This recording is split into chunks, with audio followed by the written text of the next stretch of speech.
Hey, it worked. I was looking for us in the top corner, and I'm like, I don't see us. Anyway, what is going on, everybody? Oh, we apparently acquired these. Oh. Why? I mean, I guess spoilers for future content, but we did not win 5 games. Okay, well, hey, you got your green sleeve that you wanted. Yay. Green sleeves. Anyway, hi, everybody. Welcome to the stream, and a happy Magic Monday, one and all. I will bring up chat in a second here. Yeah, see, instantaneous. Okay, we did it. Excuse me. My goodness. What is this? Get out of here. I don't want that. Fine. Mm-hmm. We've got people in chat already. We've got Dave saying heart. We've got CJ saying 2 cats and 2 boxes. What's up, CJ? We got C. Holland saying hello. Welcome, C. Holland. Happy Magic Monday. And Dave is saying make them discard all the hands. Yeah. And then make some guy who's not even playing go across the street to get you a soda and an eggplant parm. I'm very confused. The noise from that car will go away shortly. But it's cool though, right, guys? We think that guy's cool. No. No, we don't. CJ says, I'm good. I just finished doing research for future Dream Memers Yu-Gi-Oh! Events. Hell yeah. Very nice. Cool. We're gonna... I'm not doing Throneville Drain. Like, I don't understand why all of a sudden this is here. And people are, I guess, excited about it. But let's see what they have in store today. And then we can do... Eldraine was a cool set. Eldraine was fine. Sure. Ooh, they do have it. So, some people would refer to this as stunks, which I don't fully appreciate as much as others do. But...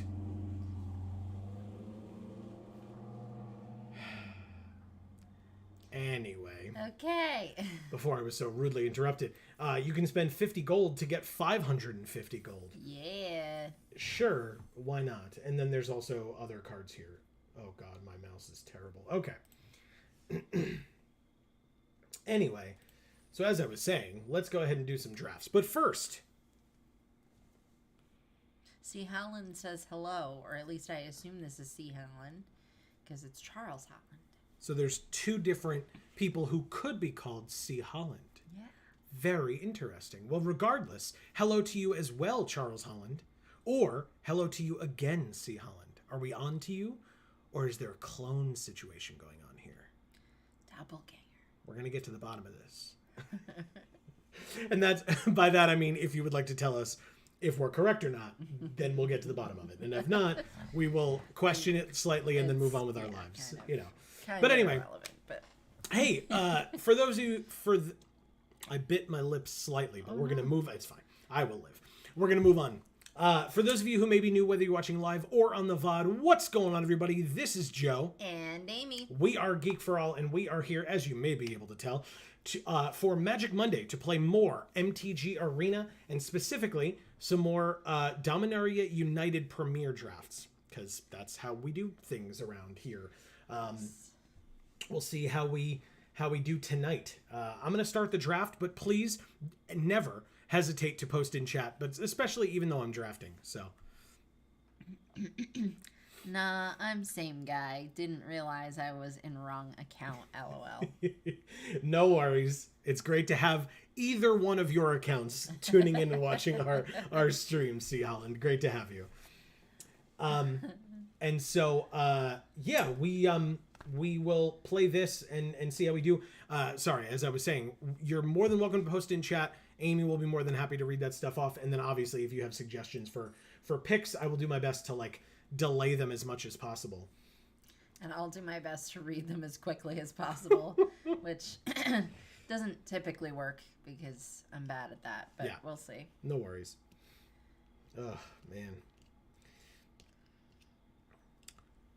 And then I guess for those of you who are unaware or are curious, the next time I'm not doing well tonight. Wow.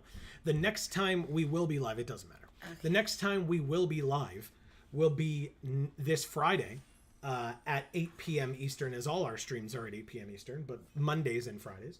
But this Friday we'll be live with more, and technically, I guess at that point, the finale of our spooky month playthrough of Eternal Darkness Sanity's Requiem. We beat the game last week, by the way, but this week we will be showing you the other routes and some of the other creatures and things that you might come up against. I've been working hard to beat the game 3 more times, by the way. I'm most of the way there.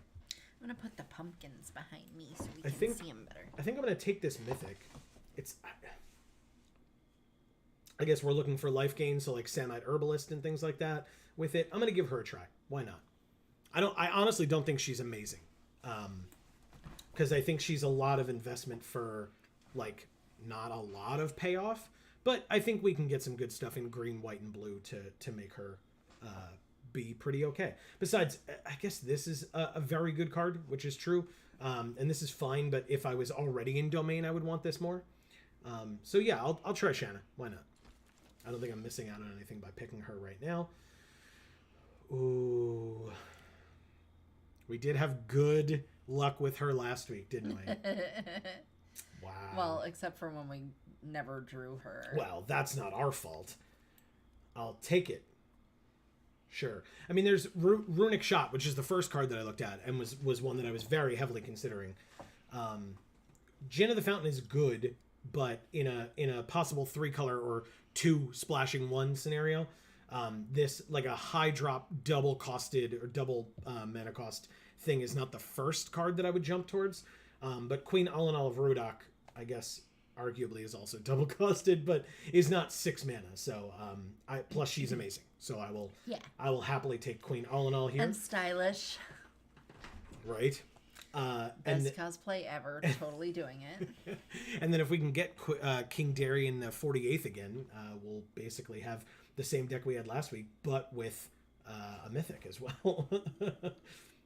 All right, so there's another mythic here in Karn's Silex. I think I'm going to forego that one. We should be looking for land, but this is not the one. Phoenix Chick is not it. Samite Herbalist would be pretty good. We talked about life gain being relevant, but there's also a Tolarian Geyser. And that's a very good card. Yeah. With our first two picks, it's possible that blue will be our splash. So maybe the argument could be made that we should be taking the herbalist instead. What do you guys think? Not a lot of time to answer, but Yeah. I'll ask nonetheless.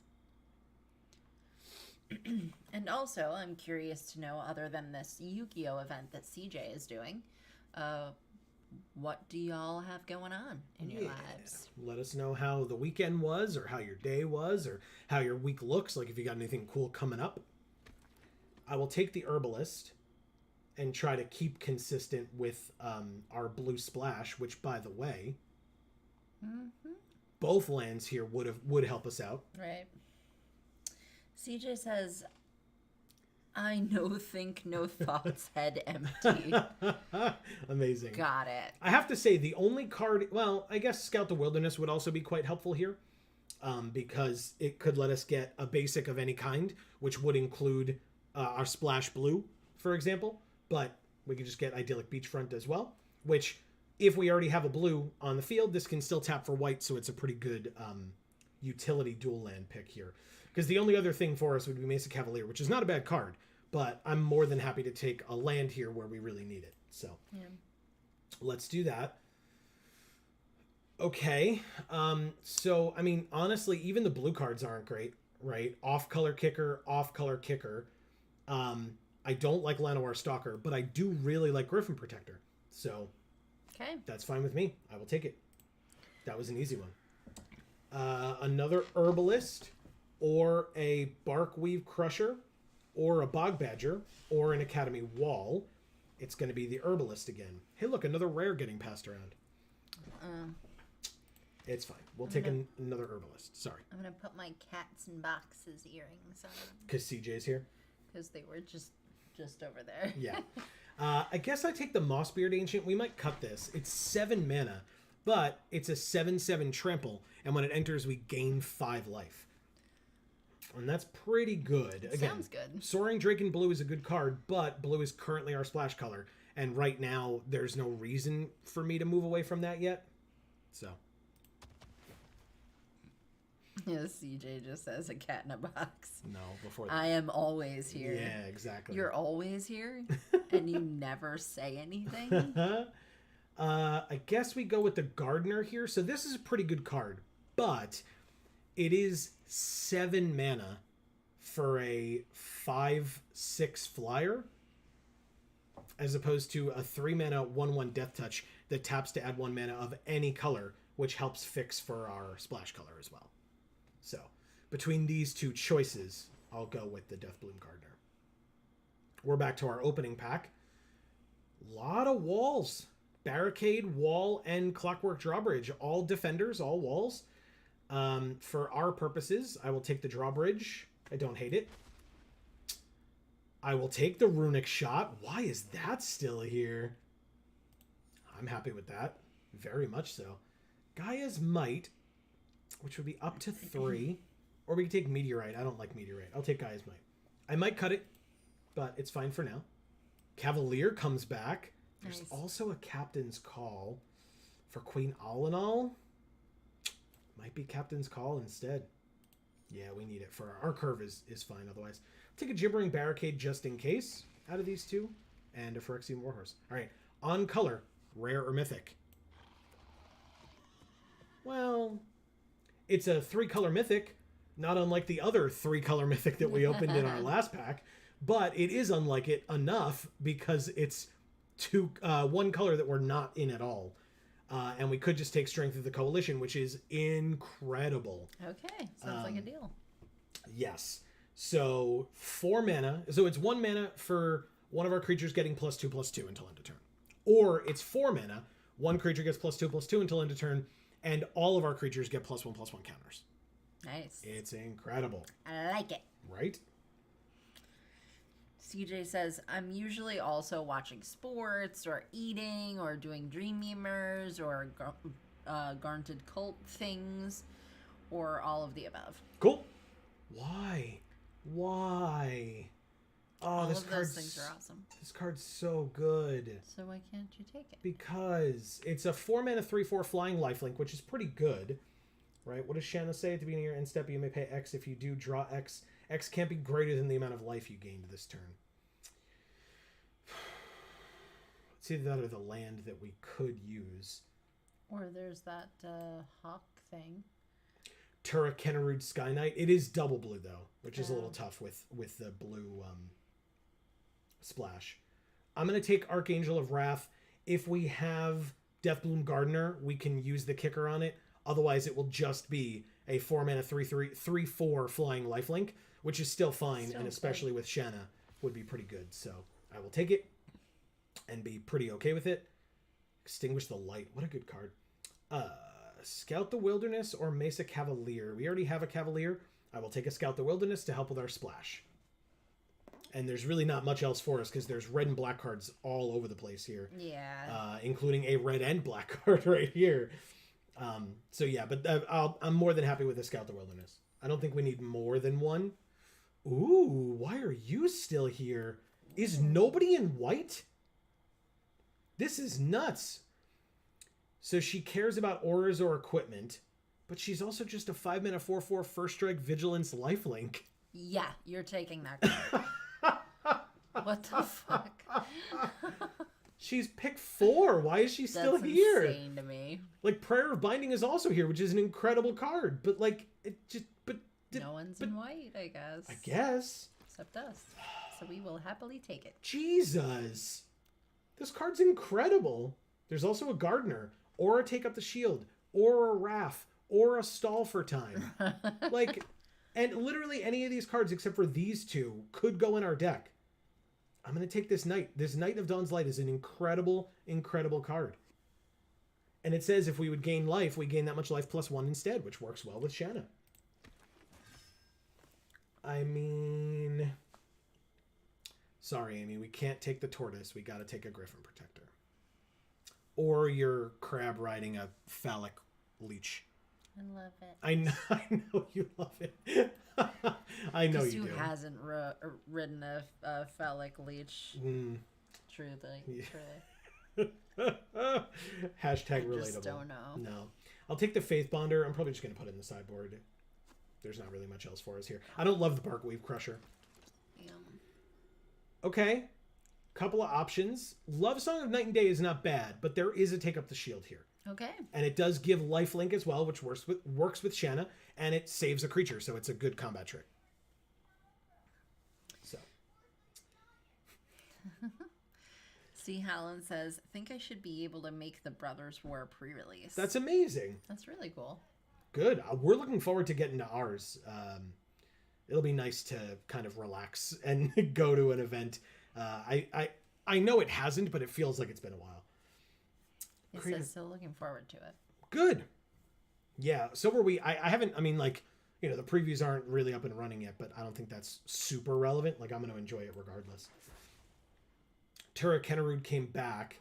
There's also the Phalanx or Stall for Time, which I really like. I do too. I think I'm going to take it. So, like, Heroic Charge is also very good and wins games, but we're not in red.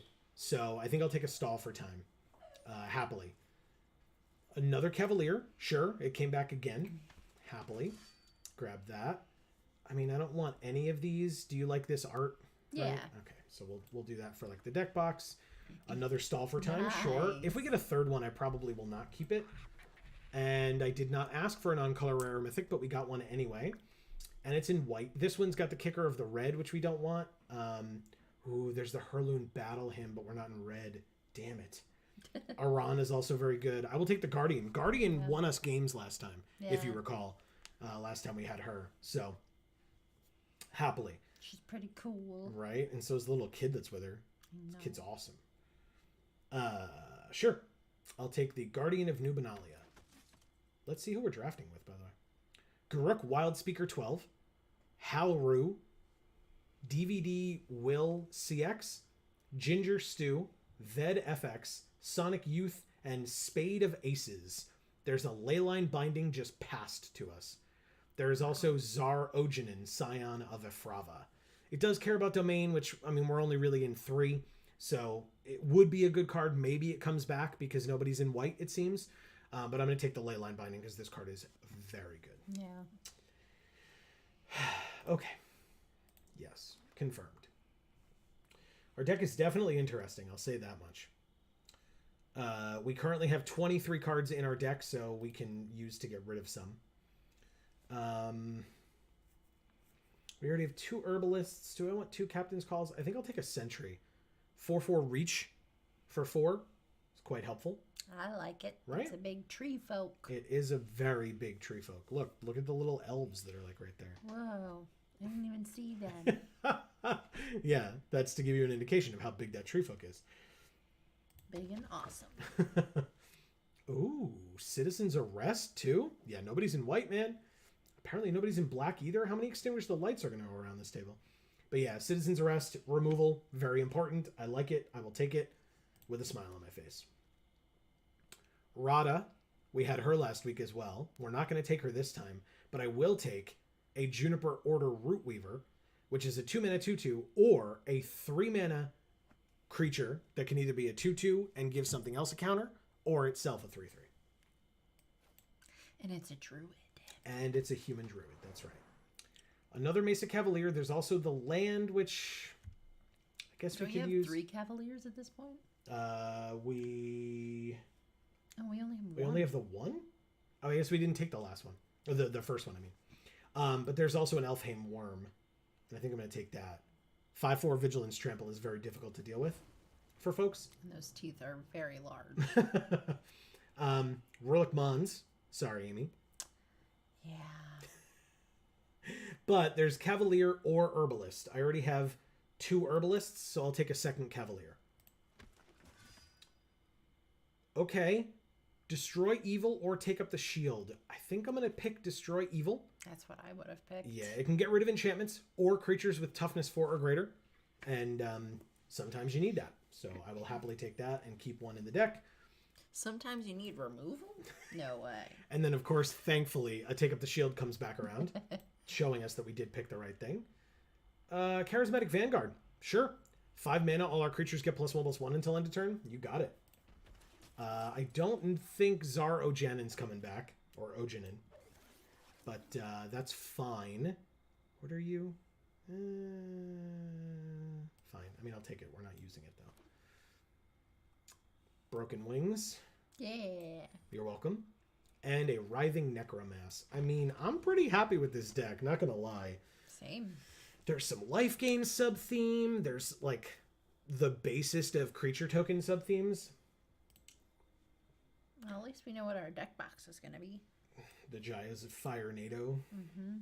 It could be the Writhing Necromass, though. Could be, but it's not as good of an art. I thought you were just going to say, could be, but it's not. Could be. Yeah, but also, no and never speak again. Sorry. Okay, so, I mean, this is definitely going to be a 5-costed card at minimum, because Domain makes it cost less. And if we have the white, which is the basest thing that we need to be able to cast it, then it will cost 5. So, there's that.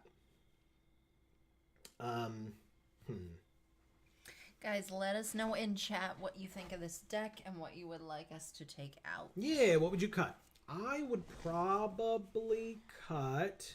We have no card draw despite being in blue, so we might need our mana. We might be happy leaving our mana up, so we can play things like Leyline Binding with Flash, Stall for Time as an instant, Destroy Evil, Take Up the Shield, Runic Shot, Gaia's Might, or Strength of the Coalition. But also we would keep up mana for Clockwork Drawbridge.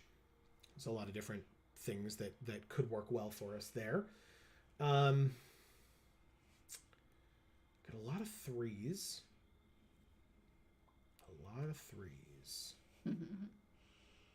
Maybe we ditch one of the Griffin Protectors. Are we trying to be more aggro? Because then maybe I don't care about the Reach Magnagoth Sentry.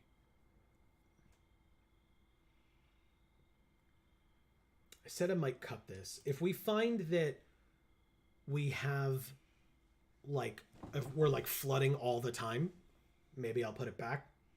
But I think I'm going to do that. Drop the worm, see Helen says. Okay.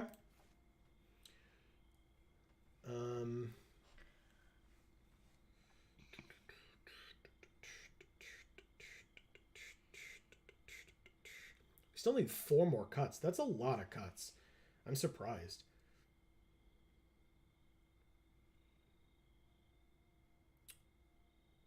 You can just listen to the crickets chirping outside, which is also what's going on in my brain right now.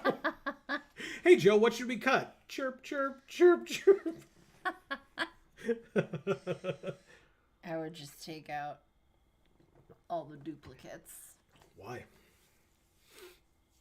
Because there are 4 of them, and that would, like, make it so I didn't have to decide. Wow. See, Holland says, scout the wilderness. Okay, so Gaia's Might comes out, Scout the Wilderness comes out. We're still This cutting... looks like a mono white deck. Yeah, well, because nobody was in white, so there was a lot of good white going around. Yeah, maybe I take out the drawbridge as well.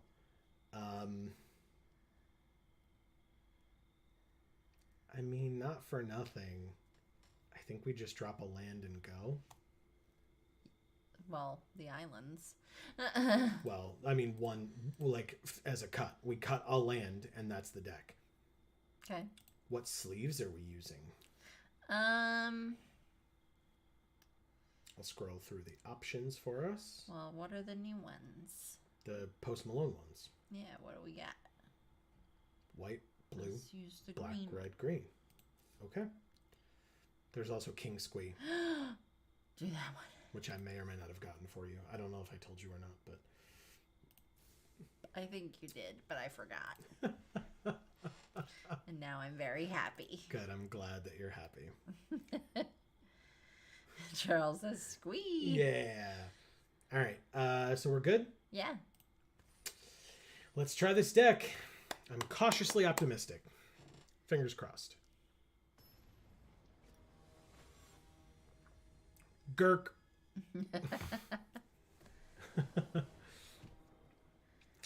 Gurk spawn of Turk.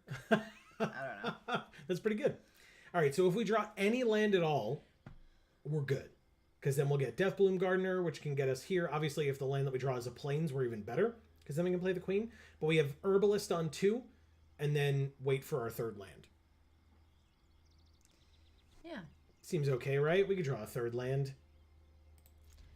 Maybe I should cosplay the gardener. The Deathbloom Gardener? It's a tough cosplay, I feel like. Awesome. It's awesome. Good. I'm glad you like it. Okay. All right. Well, we only need to draw it next turn. So it was just making us wait for it because it's going to be that good. That's all. We're going to draw the land this time. So this is 4 mana to activate its ability. And then it right now would get +3/+3. No blocks. Another Sunbathing Rootwaller. We did not draw the land. Unfortunate. Sure. They're going to want to keep their Rootwalla. And we get to scry 1. There's the land. And it's the plains that we needed for the Queen. Okay. It's a decent trade. Those things get very annoying late in the game. So, not a problem.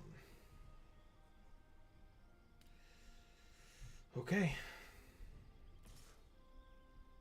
No blocks. It's threat of activation at that point. Hey, look! They have the same deck we do. Cool. Except they got theirs and we don't have ours. We sure do have this Death Toucher. So, no attacks.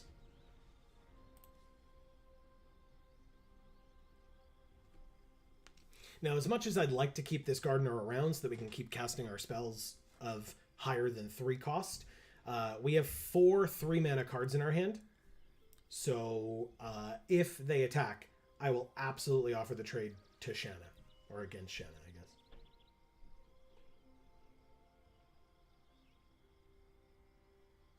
They could have like a take up the shield or something to save it. Because again, if people have not been watching these streams, they always have something. That in this format, they always have something. You have to assume that, because there are a lot of things to have. But I'm going to make them have it. I'm going to trade this for a removal spell or a combat trick of some kind, because I doubt I'm trading for their mythic. You don't know. You're right, I don't know. But like I said, in this format, they always have something. Always.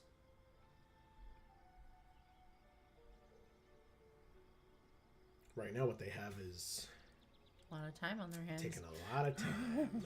There it is. It's Bite Down. What a surprise. They had something. They get to draw 2 cards. We drew a 4th land. Does that make sense? Sure. Yeah. Okay. Griffin Protector is fine. No attacks. Basically, we can double block Shanna this turn if we have to. It would be 2 for wanting ourselves if and when they have something, because they always have something.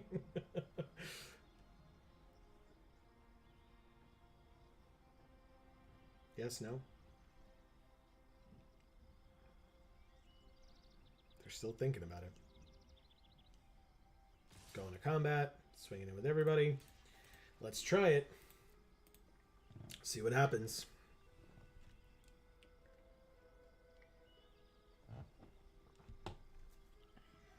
That is something that we did not get, was more bite downs. Or any bite downs, I should say. Yeah. But they had bite downs and other, you know. Oh! They didn't have something. That never happens. Okay. Works for me, man. Well, let's go with... That's a 4/6. That's kind of annoying. Let's play a... Is there anything that we can have here that will help us? Not really. Fine. I'll play this. If they try to get rid of it quickly, great. We could make them waste their whole turn to kill our Juniper Order Root Weaver, but the problem is we've been on the back foot since turn 1, and that's very frustrating. And there's really not much we can do about it right now because we're so short on land. Yeah, I'm going to make them use all but 2 of their mana. And we're going to take 4. Okay, you got it. It's a 6/6. We take 4, we get a 9. And they still have a card, not only a card that they could play, but another Sunbathing Rootwalla. Yeah. No kicker. Just playing the Angel. No attacks. Or Archangel.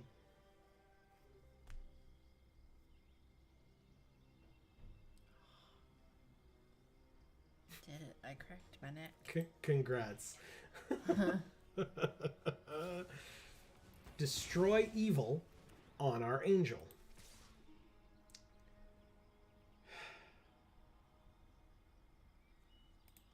Four, 5, 6, 7, 8, 9, 10. Yeah, we're dead. They just activate on the root wall. I think you did that wrong. If they activated on the root wall that we didn't block, they would have killed us.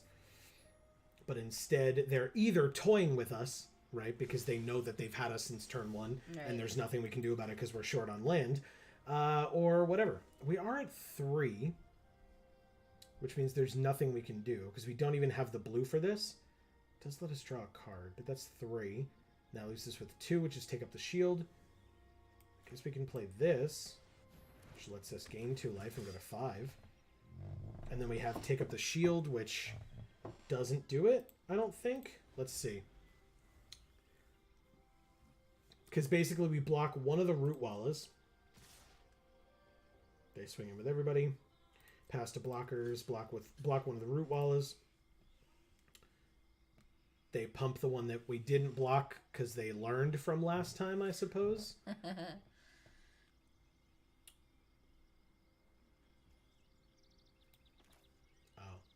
They're just trying to pass to damage, which means that in response to this, they can activate. Because basically we're going to gain 3 life here, which means we would go to 8, and then they would hit us for 6 if we go to 2. So they bring it back up and actually do the correct thing this time. Okay. Thank you, Gurk. That was frustrating. Okay, fine. I guess we put a land back in. I don't really know what else to do there. We were very, very, very short on land. Yeah. Which was genuinely annoying and upsetting. So, sure.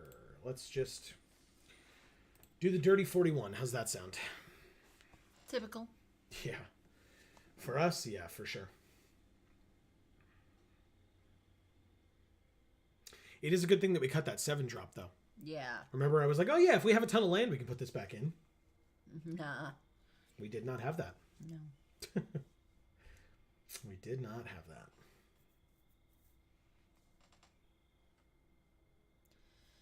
It's thinking. I mean, it's not that it's thinking. It's it's trying to find someone else who's playing this format besides us. No one else is. Yeah, I know. Magic players are fickle people. So,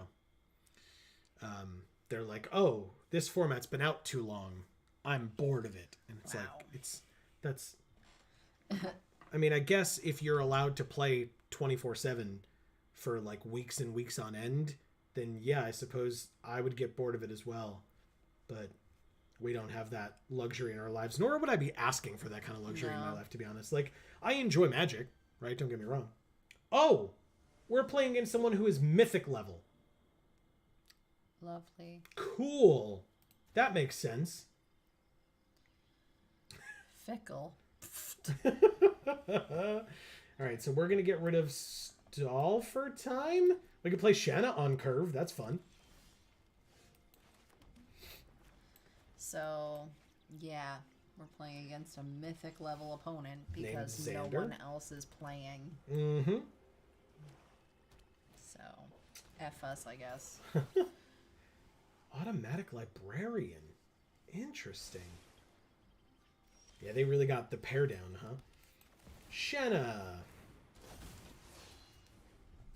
Next turn, we can play this Archangel. Isn't that fun? Yeah. And we're going to beat this opponent. Okay. Oh, they have the Jace puppet. Oh, I respect them so much more now. Okay, a lot of card... This puppet is cool. Right? A lot of card advantage on their side. Upsetting. Okay, Queen All in All is cool as well, but I think we're just gonna...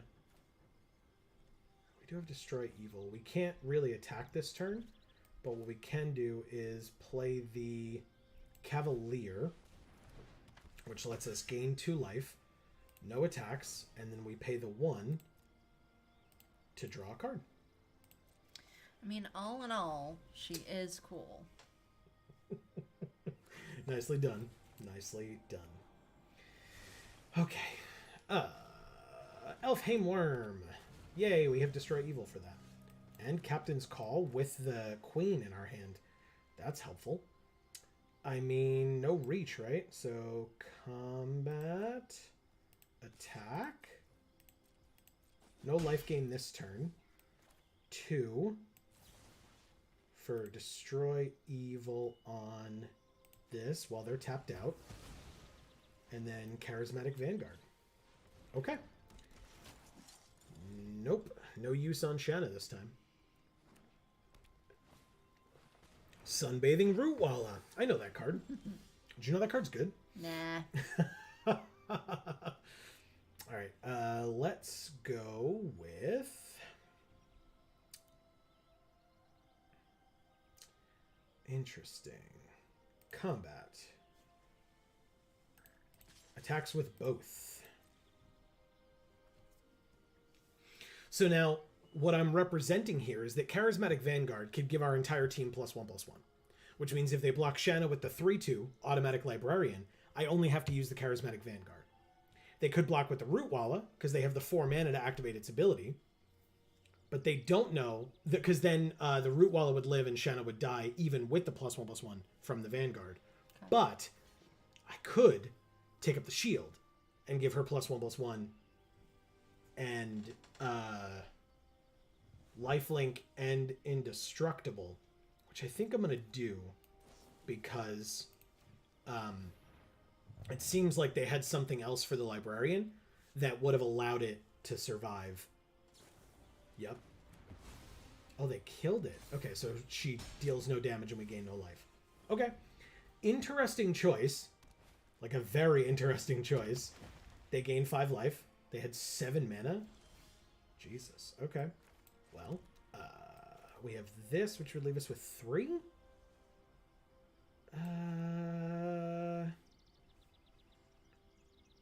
Combat.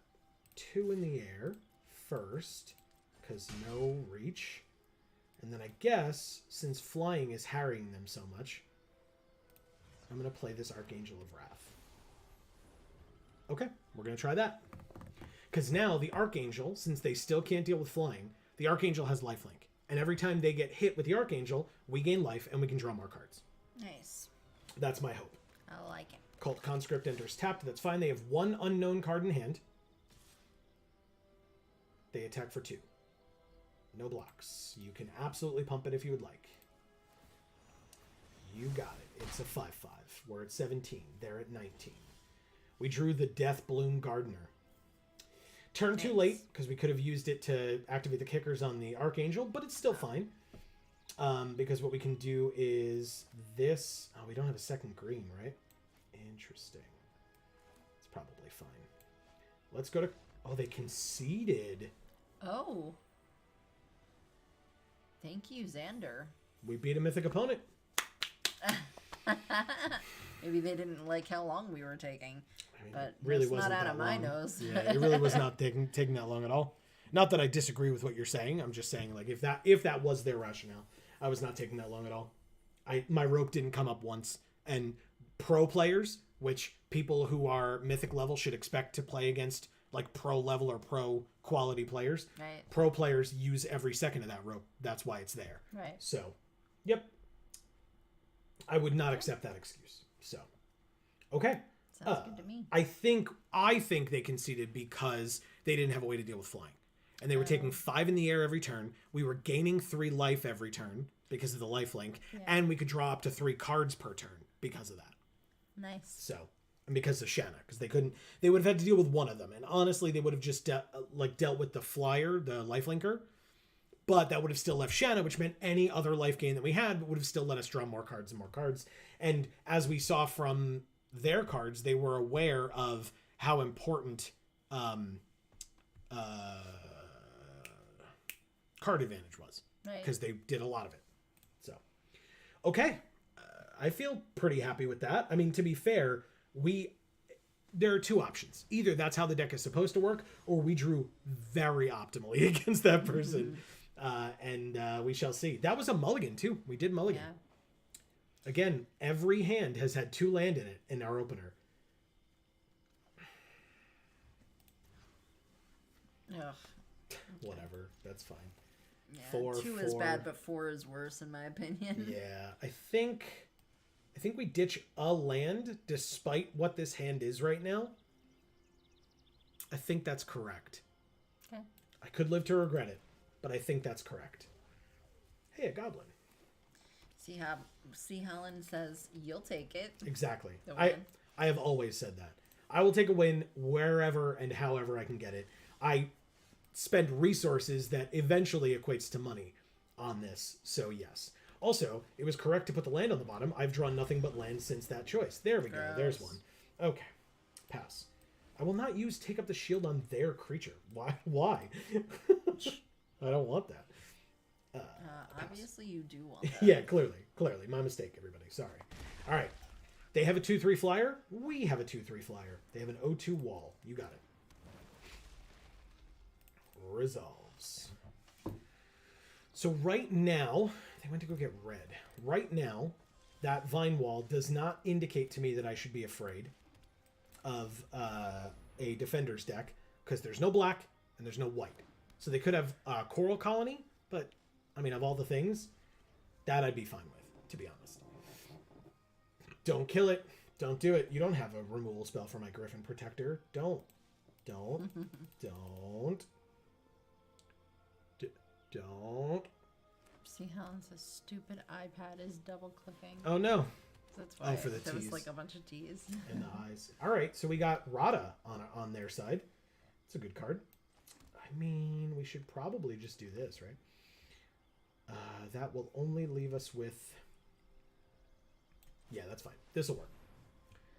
Captain's Call makes 3 1/1s. Each creature that enters gives the Griffin Protector +1/+1 until end of turn. Nice. And so the Griffin Protector is a 5/6. Combat. Attack for 5. Yes, we do. They, I like it. Yeah, I assume they don't block and just go to 15. That's what I would do as well. Makes sense to me. End our turn. Now Rada could attack here and put us to... and make the Soaring Drake bigger with Domain. And so we would take a bunch of damage from that. 1, 2, 3, 4. But Rada will die in the process. That resolves. We're going to pass to blockers, and we're going to triple block Rada so that we only have to take 6 damage once. They can have something here, but we also have something here that might or might not help. They have Gaia's Might, which would give her +4/+4, which would make her a 7/7, and we can only give +2/+2. So it happens. She lives. Wow. Doesn't matter. Doesn't matter. Not this time, at least. We take 6 and go to 12, which kind of sucks. They have a very good domain deck, but it's fine. We're going to play the Samite Herbalist. Yes, for sure. Because we have double take up the shield now as well. I will play the Plains. Take up the shield gives a +1/+1 counter, right? So, and this is 4 mana, +2/+2, and then a counter on everybody. So I'm going to pass. We have to see what else they're going to end up having in their hand, but there are ways with the 3 cards in our hand right now where we do okay here. We can stop removal with the take up the shield. Like that. Thanks. +1/+1, lifelink, and indestructible. Thanks for the option. They spent all of their mana on that as well. Wow. We will let that resolve, except for 1, of course, but still. Our creature lives and now has lifelink, so any blocks that we make this turn, we gain that much life. So I assume they take the turn off. Smart, smart. We take our turn. Knight of Dawn's Light. Ooh. Mwah. Gorgeous, this card. So good. Griffin Protector gets bigger.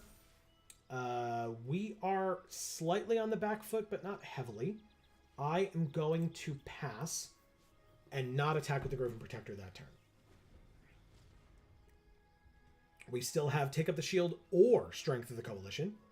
Either one is fine here. Or 2 activations of Knight of Dawn's Light, making it a 3/3 and or a 4/4 first strike, which is great. Let's see what they've got. Herloon Battle Hymn. Okay. Hey. I will put a +1/+1 counter on this also awesome creature. Thank you for asking.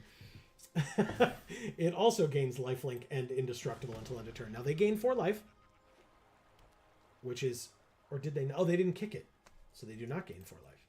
They do not attack again, because again we had a way of stopping it. Archangel of Wrath. They still have 2 cards in hand. I'm going to go to combat. And I'm going to try to attack with the Griffin Protector here and see what happens. 1, 2, 3, 4, which would leave 2 mana, which means we could use this. We wouldn't have the kicker on this, but if we needed to give something +2/+2 to maybe save it from like a Herloon Battle Hymn or something, we could. So they take the 3 and go to 12, so we are tied, life total wise. And then I will drop the Archangel of Wrath with no kicker. We now have a 3/4 flying lifelink. Which notably does not help us against a Soaring Drake buffed with Rada, but still. We will end our turn. That was not a misplay in my opinion.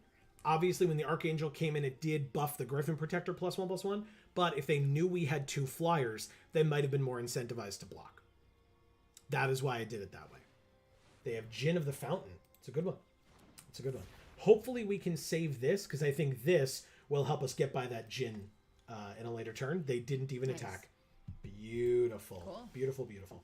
Stall for time with the kicker. Taps 2 of their things. They get stun counters. Now, it's for Rada, it says whenever she becomes tapped, right? So I'm going to tap their 2 flyers and draw a card. Tap this. Tap this.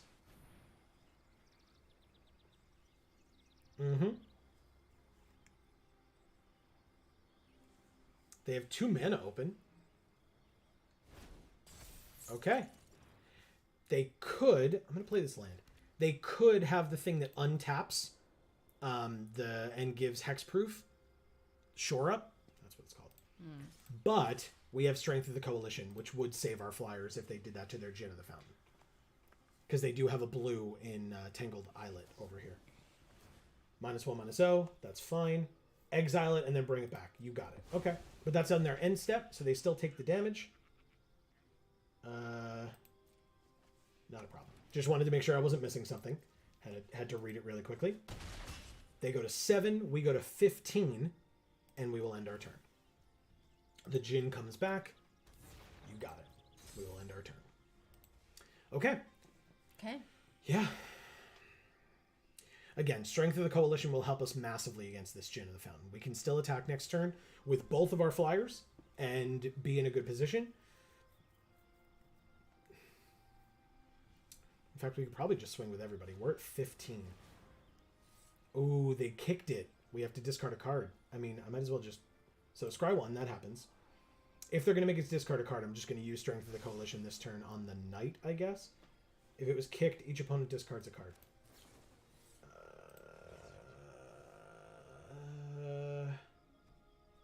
No, I guess it's on the Herbalist. Sure.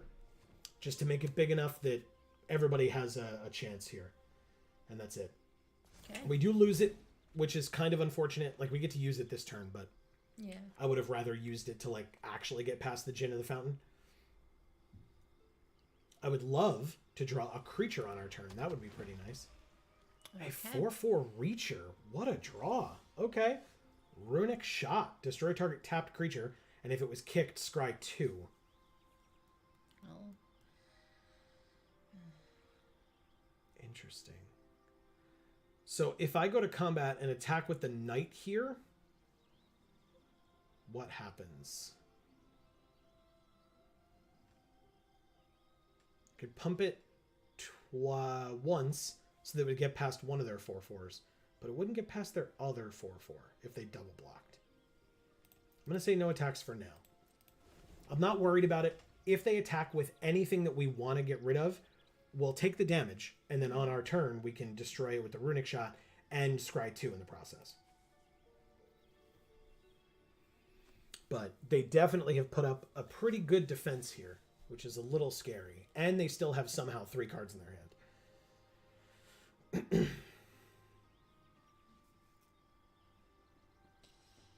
they're all land. No, that would be if it was our hand. Right. Okay, so like I said, Djinn of the Fountain, attacking. I will not block. We take 4. Now, I think they're hoping to use the ability here, which is super annoying.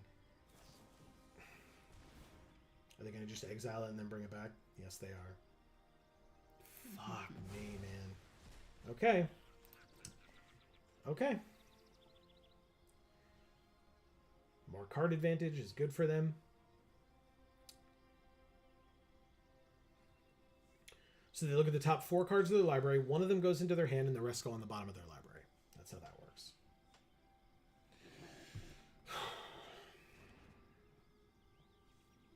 And then what?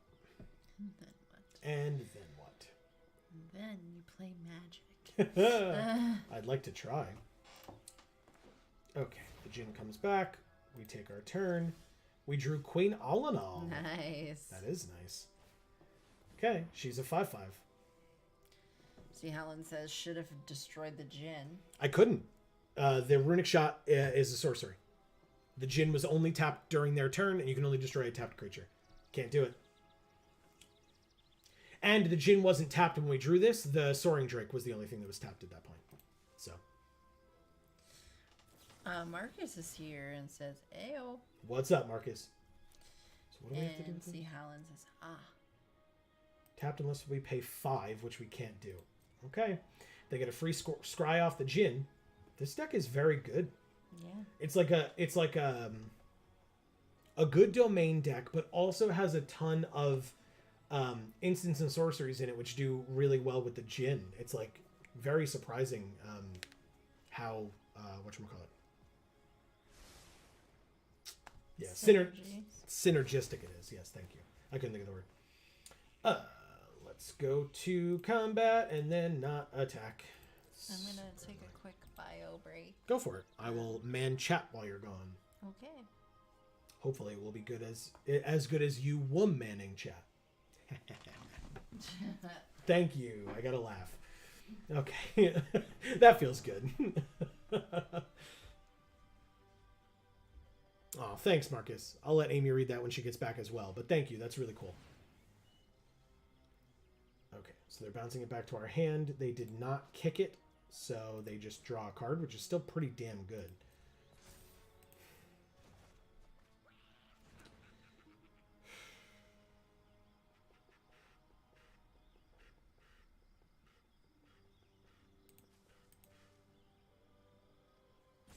Yeah, this person's deck is great.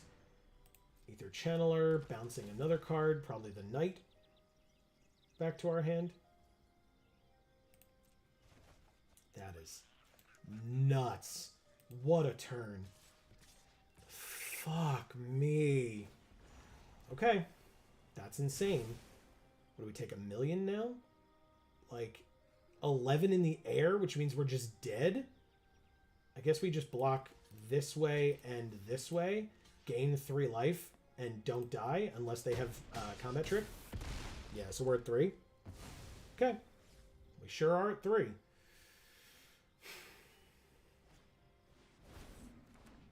If it was kicked, discard their hand and then draw 2 cards.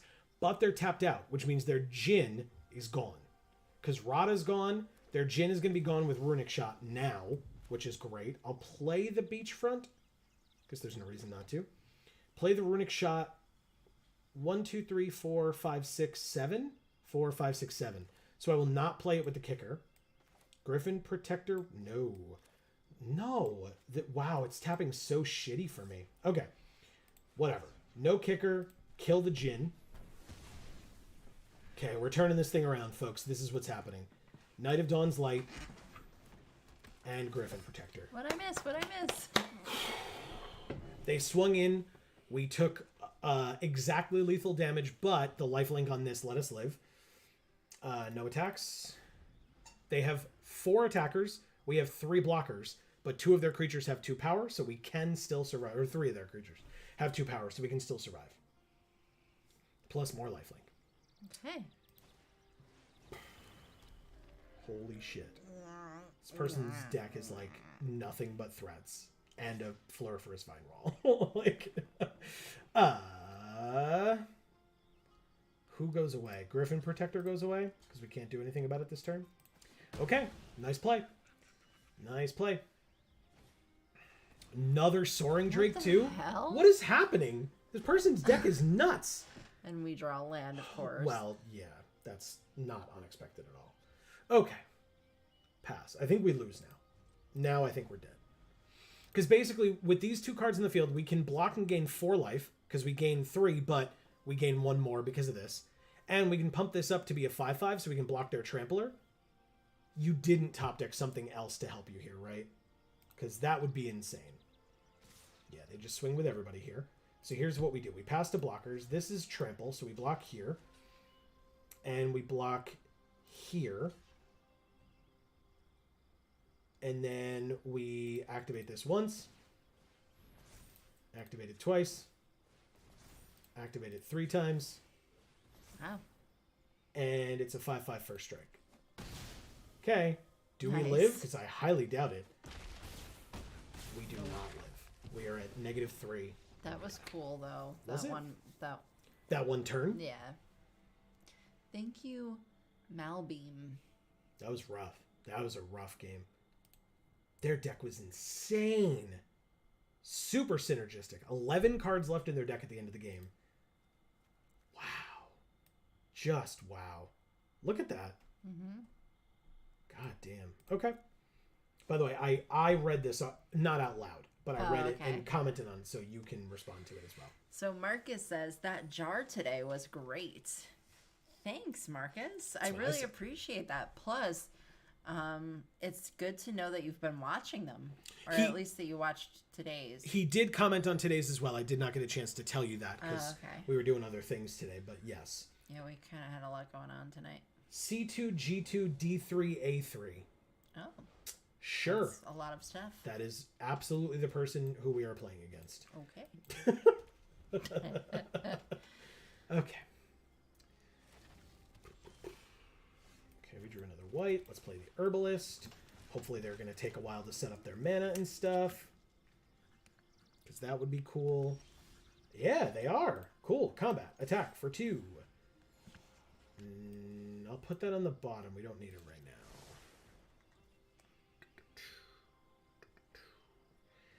Now, go to damage. Sorry, opponent. This, and I think we're good. We'll end our turn.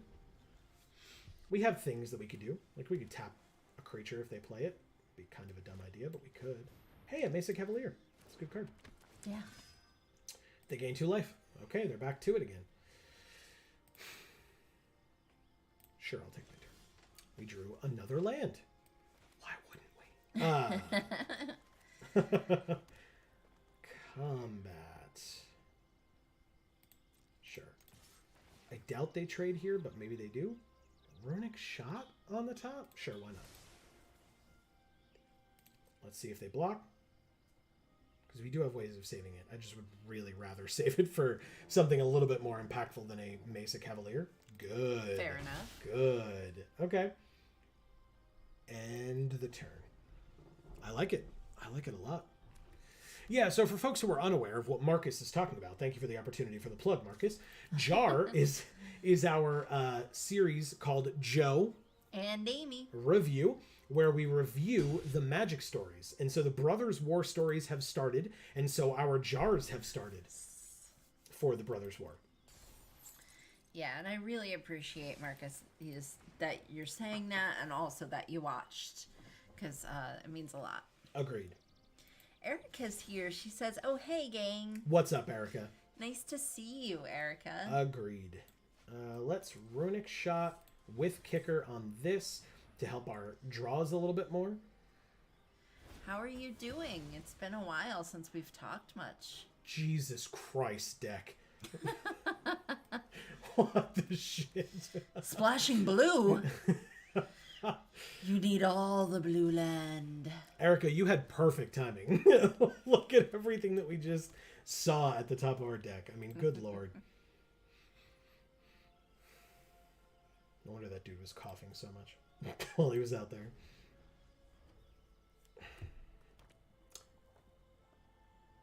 Okay. They are Jeskai colors. Oh. They are also passing through their entire turn. We drew a third land. There were 3 in a row. We scried 2 to the bottom, and there was a third in a row. And it was also part blue, right? You talked about the blue splash? Yeah. That's every blue source in the deck, too, I think. Probably. All in a row.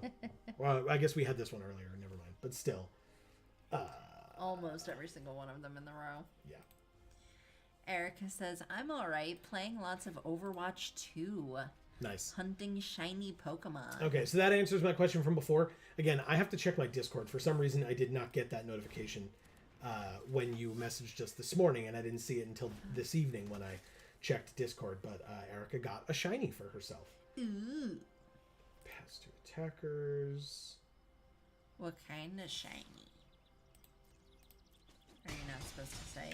It doesn't matter if I say. Erica is more than welcome to say, or I can.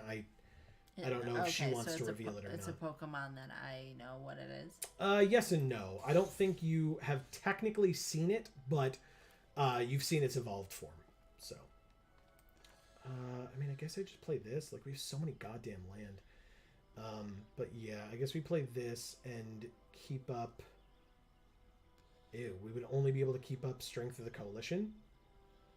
She says I got a shiny Feebas, and now she's a shiny Milotic. Nice. So yeah, the Milotic you remember. No, I remember the Feebas. Oh, okay. It was ugly. Yes. Yes. Was the shiny one less ugly? And it doesn't matter, because it turns into a Milotic, which is pretty. Okay, so equal the number of cards in their hand, which is 5. It's their turn, so I guess I'll just give it +2/+2, so it lives! Hooray! It doesn't live? They drew a card? Not that being pretty is the only thing that matters. She says shiny Feebas is like lavender instead of brown. Oh, that's much prettier. Son of a bitch, man. I can't believe that shit. That sucks a lot. I'm sorry. Hey, look, a land on top. What a surprise. Sorry, am I yelling? I apologize. Alright, let's do this. God damn it, man. End our turn. See, Helen says, oopsie, LOL. Yep, pretty much. I don't remember what this fucking card does. Who uses this card? Pasta blockers. Let's block here, and here, and here. And see what you got. People who are victorious use that card, Joe. They have that, whatchamacallit, trample thing. Oh, -1/-0. And they draw a card? Do I do this? Feels dumb. Fine, I'll do it. I wasn't trying to convince you. I know you weren't, but still, I'm doing it. It's dog barking time, which means it's time to shut the window, no matter how warm it's going to get in here. Thanks, shitty neighbors. Thank you, Amy. Okay. Appreciate it. Nope. Just do it. It happens for hours at a time. That's just how it works. All right, so we're at 12. They're at 16. They did just play a Tolarian Terror, though. So there is that. Oh, great. I mean, what do we need to be able to target this? 2 more. So 3, 4, 5, 6, 7. We can definitely do it. Sure, why not? Target you. Yes, I'm sure. Submit 1. Ward 2. Auto pay the 2. Tap it, and it has a stun counter on it. Don't play the land. We'll Geek for All hand land it. And then we will go like this. Thank God. Because we already drew the land that was on top. Let's end the turn. Okay. She says, and shiny Milotic changes completely. The pink and blue changes to silver and orange. Wow, cool. Awesome. Oh, what did I miss? Nothing. Okay. They dropped the Ether Channeler. Oh, and... Okay, sure. Holy shit. This is going great, guys. I feel like... Oh, my God. There are just, like, genuinely times where I feel like there's just nothing that we can do. It's super annoying. We sure do have our patented Geek for All handland. They sure do have exactly what they need. We take 9 and go to 4? What? Okay. Great. We sure can stall for time. Combat. When you're at 4, stalling for time makes sense, but also is not what you want. No. 1, 2, 3, 4, 5, 6, 7. So we still can target the Tolarian Terror. So we will pass. Let them take their turn. I assume will go straight to combat. So we will stall for time with Kicker. Targeting this. Yes, I'm sure. And this. Ward 2. Come on. Yes, I will auto pay it. They both get tapped. We drew Danitha. That's the first time that we have seen her since drafting her. Yeah. God damn. Do we have any auras in our graveyard? I doubt it. Oh, we just lose. Never mind. They still had exactly what they needed. Thank you. C2, G2, D3, A3. And that's it. What do we get? 1 win out of this deck? I thought this deck was cool. I thought so too. Oh, maybe 2 wins. Maybe 2 wins. But we played some difficult opponents. Nope, it was 1 win. Yeah, but the 1 win that we got was against the mythic opponent that they matched us against. Yeah, that's true. Stupid shit. So anyway, oh yeah, we only saw Shanna in 1 game. Yeah. So we saw Shanna in 1 game. I guess we can just show off the deck now that other people are here as well. Or more people, I should say, not other. Because the people who were here when we drafted are also awesome. But yeah, we had Shanna. We had Archangel of Wrath. We had Danitha. We never saw our Citizen's Arrest. Not once. We saw our Leyline Binding once, but never got a chance to play it. Yeah, I feel like we only saw like a select few cards and not a lot of our good stuff, which is unfortunate. But this was our deck. We did it. Didn't we? Go ahead. I guess. Erica says, I also got into a small argument with a friend who believes that hunting for shinies devalues them and that the only ones that matter are the ones you find at random.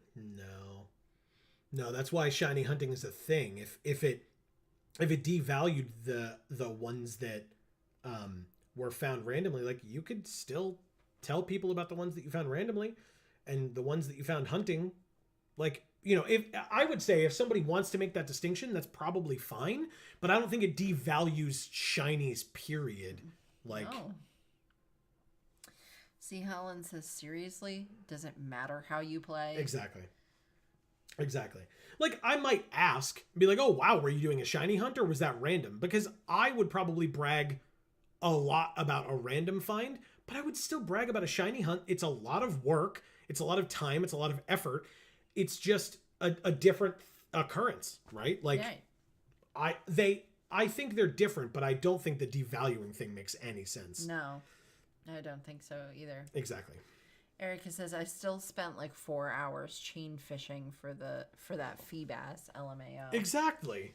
Yeah. Like, that's a lot of work, and you deserve to be, like, congratulated for that, because that's really cool. It's only good if you didn't put any work in to get it. Yeah. How does that make sense? No, it doesn't. It doesn't make sense. All right, so let's claim our prize. A singular pack and 1 hundo gems. Unfortunate. Hey, guess what? Speaking of packs, let's open 10 packs. We get... Wow. Cool stuff. Yeah. Only we could draft stuff that was this cool. Another Leyline Binding. Apparently this is our first Vidalian Hex Catcher. Nice. I know you like this one because of the art, and it's a merfolk, of course. Ivy, Gleeful Spell Thief. Plaza of Heroes, which is very good in the Joda deck that we drafted that one time.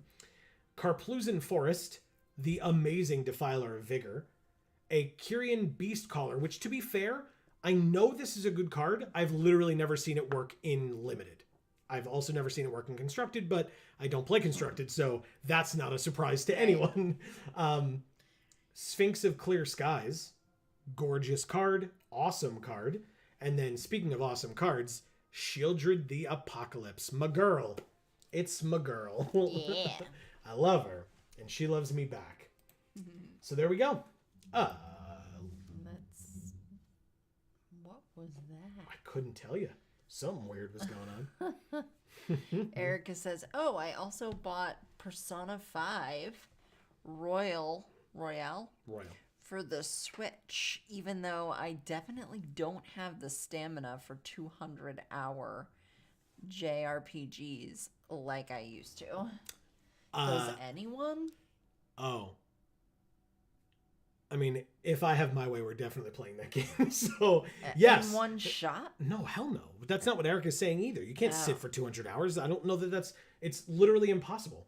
That's 10 days. You die. You have to sleep.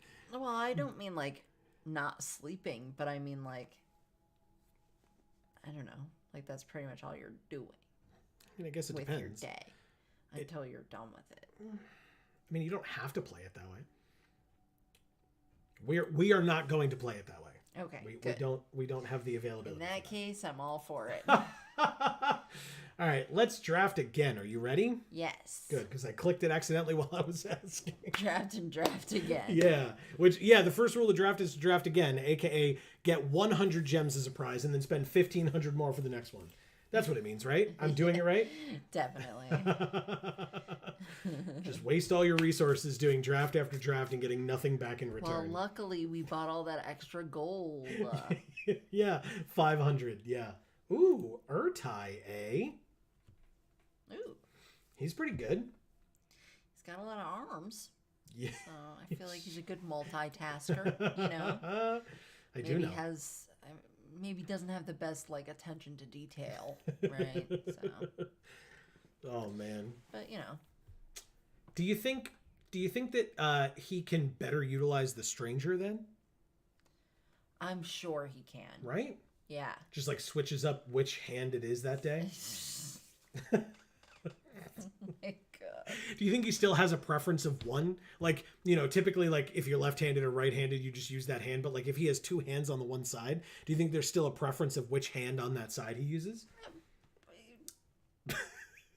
I guess it depends what he's doing, right? Like, if he's got to reach something high up, he wants to use the higher up arm. Yes, that's definitely what I was talking about, is reaching things higher up. Well, Not reaching things lower down. Well, we already talked about that. Oh, my mistake. Ooh, the phasing of Zalfir or Blight Pile. We could just go for it and take Blight Pile here. There's also the Shield Wall Sentinel. Do we just go for it? Screw it. Sounds good to me. I'm doing it. Give me the defenders. Of course, there's none. There's none. Just none in this pack. Yeah.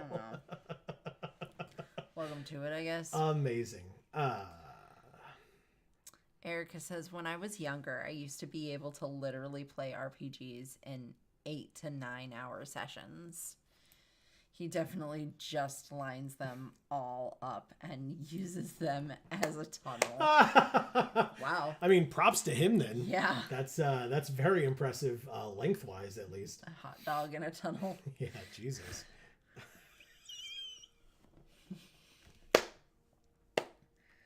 Are we talking about pulling puds? Well, yes, we are. What's up, Emilio? Nice to see you.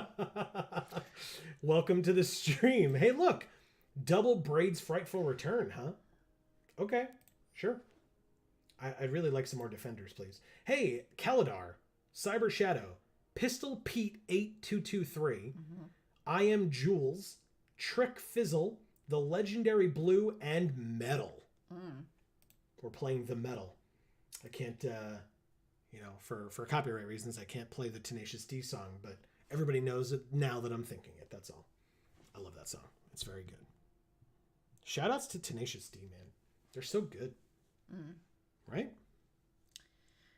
Emilio says, good timing on my part. We're talking about specifically Urtai pulling his own pud and seeing what he would, how he would do it. Oh, Walking Bulwark. Good pick. Okay. I like it.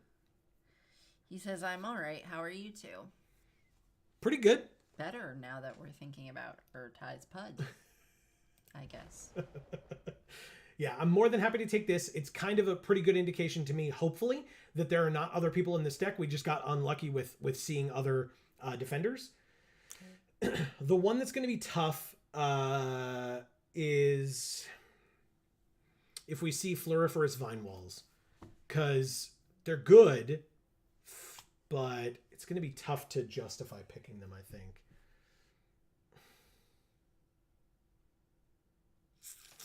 Badger. It's definitely not Badger. If anything, it's Scout the Wilderness, and I don't even think it's that.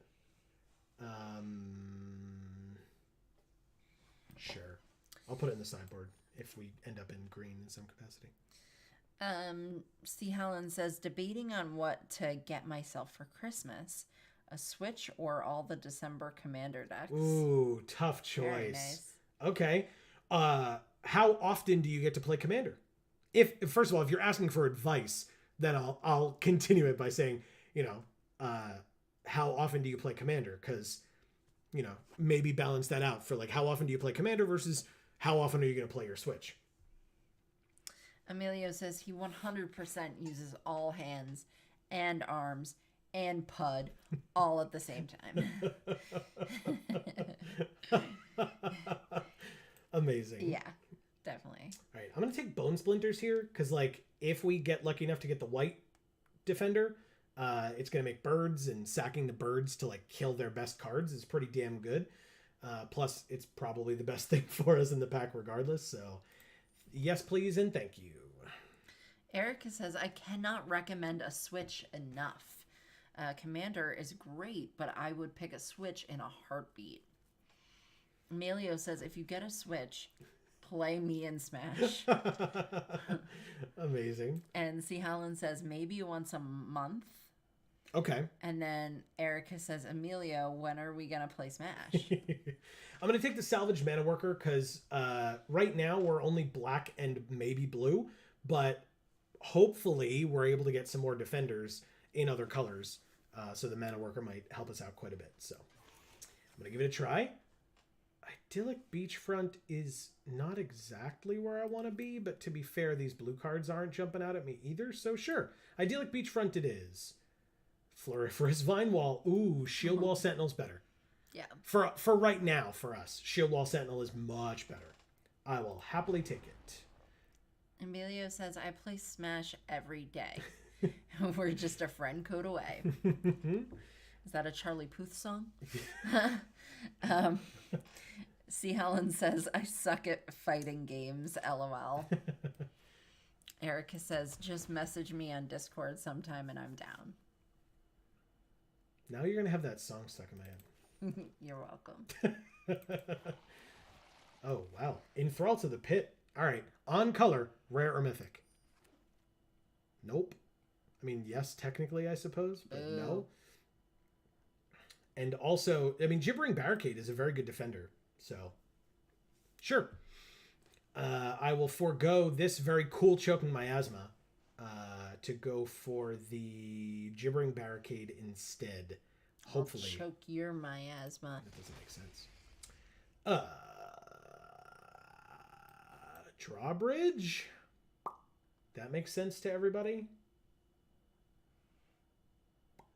Good, it doesn't make sense to me either. Take it. Emilio says, I'm so bad at Discord. I'm just so bad at Discord. What's your aim? Wow. Emilio, holy shit. That is the platform that Amy and I used when we were like, before we started dating. That was like how we met. That's where we discussed going to prom together for the first time. Was on AIM. Holy shit. I can't believe you said AIM. That's hilarious. Fuck you, Amelia. That's so funny. Like, thanks. Thanks so much for just, like, blatantly pointing out how fucking old we are. That's amazing. Erica says, also, I heard you say you were planning to play it, Joe. Yes, for now sure. I'm looking forward to Amy Hates Everyone in Persona 5. Yup, we'll get I there. would hate them. She says, Emilio, I was born in 1997. I never used AIM. No! Oh my god. Oh god. I feel gross. Just gross. Holy shit, that's funny. That's funny. Oh. Oh god. How do I get it out? How do I get it out? You don't. There's nothing you can do. Oh. Just accept it. I can't. That's so funny. C. Helen says, haven't really played anything since Street Fighter 2 on the Mega Drive. Amazing. Emilio says, I'm so old, ... AIM was everything. Right? The only way me and my friends would communicate for years. This is like this is like a little inside baseball and maybe a little personal, but maybe not. I genuinely remember when I like very much wanted to go out with Amy before maybe around the time where you realized you wanted to go out with me too, but I didn't realize that, I should ask, like actually ask. I remember being on AIM and just being so excited anytime Amy's name would pop up when she would log in. I would get very excited. Yeah. Not that way, you pervs. I was very happy whenever I would see that Amy would log in. Sorry, I didn't mean to yell at you all. I just, I could see the chat very quickly going in that direction, and I could envision it, and I didn't want that in my life. So I used to hate when people would call it AIM because I would think they were talking to me. Yep, that is mine, and was your sister's nickname for you as well, if I recall, right? Just like what they would call you. Yeah. To shorten it. Erica says, hell, even MySpace was too old for me. Yeah. MySpace we didn't really use. No. We were LiveJournal people. Yes, we were LiveJournal people.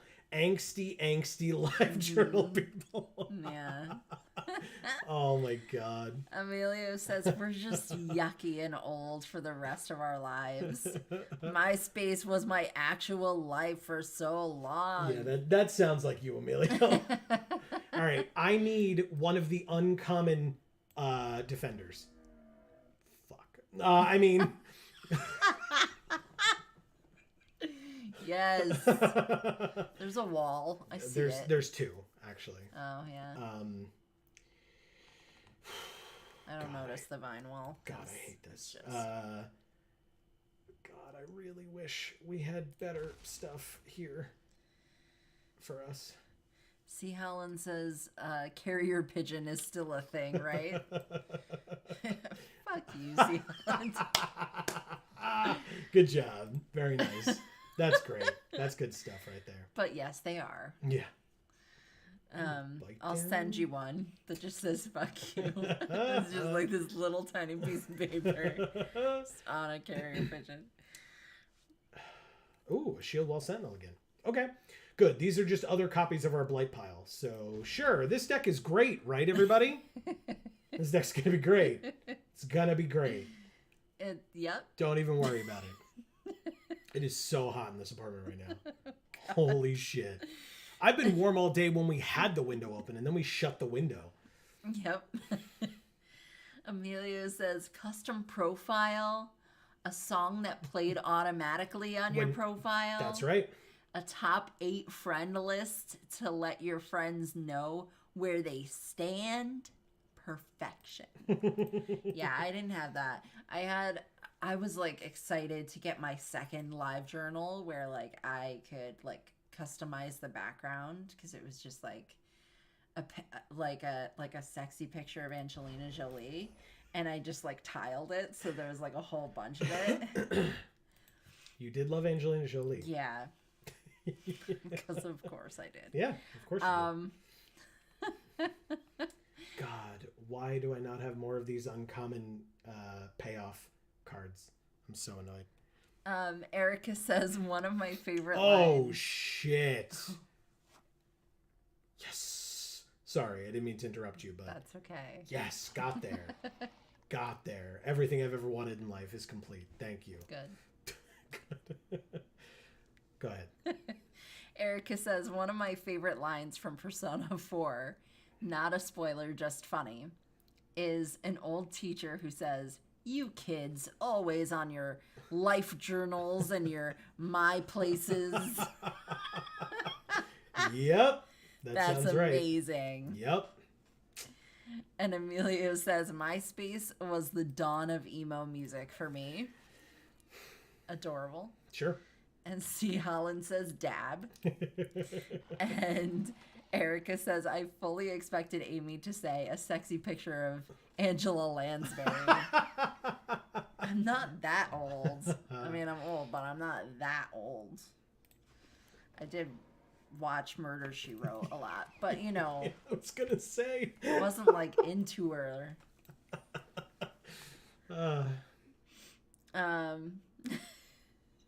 Good God, man. Marcus says, okay, so it's been a while and we have a bunch of new friends. What's everyone's favorite planeswalker? Oh, that's a good question. That is a very good question. Emilio says, my boy Teferi for sure. Which I'm sure Marcus is very happy to hear. Yeah, because that is Marcus's favorite. Mm-hmm. And I don't think I knew that, Emilio. I don't think so either. So cool. Thanks. There you go. Yeah. Erica says, probably Liliana for me, but I also love Narset. Okay. Not Soren? What did Ridgeline 7, 8, 9, 10, 11, 12, 13, 14, 15, 16, 17. Okay. Marcus says, let's go, Emilio. That's what I'm talking about. Good stuff, everybody. God, this deck sucks ass. Oh my god. I got so distracted talking about how old we all were that this deck sucks. Oh my god. How sad are we? We're streaming on YouTube and we're talking about being old. No, and this distracts us so we can't have a good day. This is exactly what I hoped when I got into streaming. Is that I would be doing shit like this. Oh, good. Making terrible decks while talking about hilarious things and loving every second of it regardless. That's what I want in my life, for sure. Emilio says, Esper control, baby. Take all the turns with Nexus of Fate and exile all permanents with Teferi. Jayanna's here, and she says, Merry Magic Monday, you magical maniacs. What's up, Jayanna? Happy Magic Monday to you too. Love hearing from ya. Erica says, as someone who recently found out that I have ADHD and that I'm on the autism spectrum, I gotta love Narset being autistic in canon. Okay. Cool. I didn't know that. I know very little about Narset. Fair. Because we haven't really read a story that she's been a part of. Yeah, not like, really. for Jar, at least. Right. Marcus says, Bant here, but I'll see your white-blue and raise you a... C. Holland says, Liliana Vess, that was my first planeswalker. Built my mono black around her and the Garys? Yeah, Gary. Okay. Brave Merchant of Asphodel. God. I was like, who's Gary? I got it. I got there. So when did you start playing Magic? Like 5 days ago? No.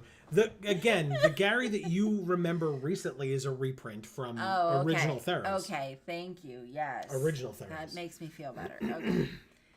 I was like, how old are we gonna be at the end of this? Very. Like very old. Yep. Yeah. Emilio says Bant is also acceptable. I do like Uro. Acceptable. And Growth Spiral and Hydroid Crisis. Okay. Erica says, nah, Joe, only drafts. Like he started playing Magic 5 days ago. Heart. Whatever, Erica. You know what? That's awesome. I love it. I genuinely don't know what to take out here at all. She goes, you love me. I do love you, damn it, you little bitch. C. Helen says 2014, I think. That makes sense. And that's a nice long time ago. Don't listen to her. God damn it. 8 years is a long time. It may be like less than half or about half the time that we've been together. Talking. But it's still...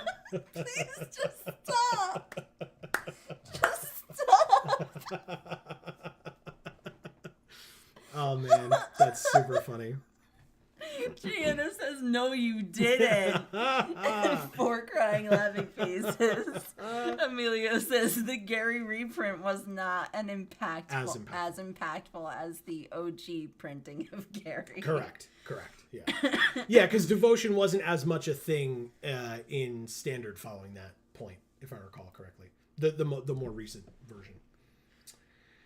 Okay, so I still need 6 cuts. If anybody can figure out this pile of garbage that I put together and wants to help me out, you're more than welcome.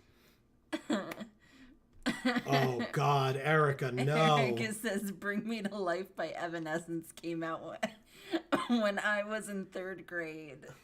I hate you. I hate you so much. Amazing.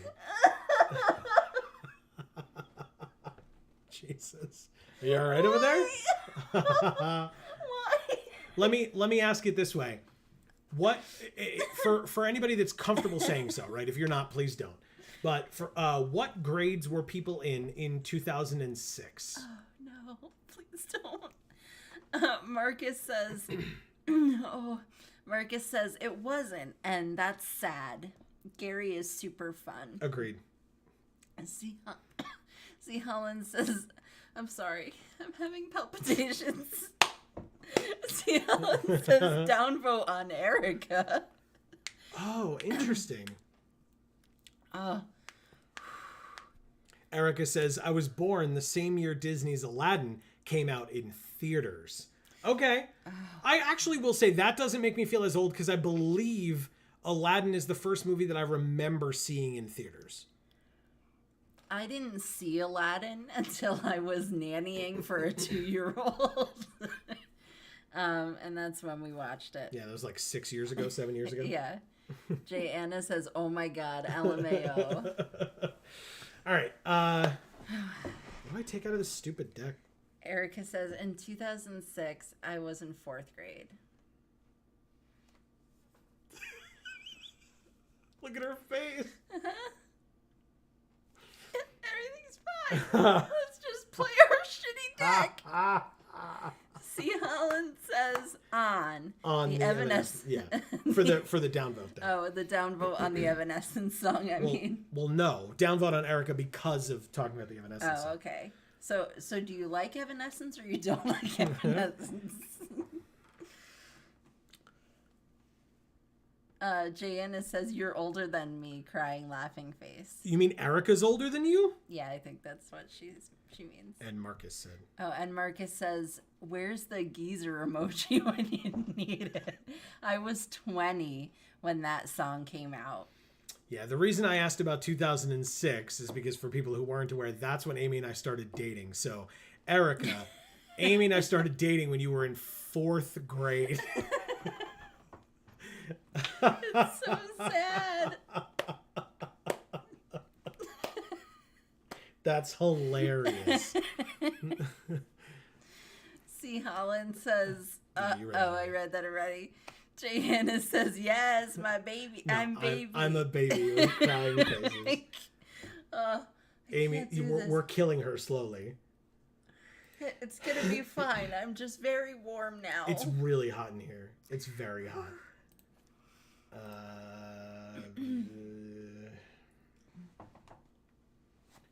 This is a very weird deck that we have made ourselves here. I won't lie. It is weird.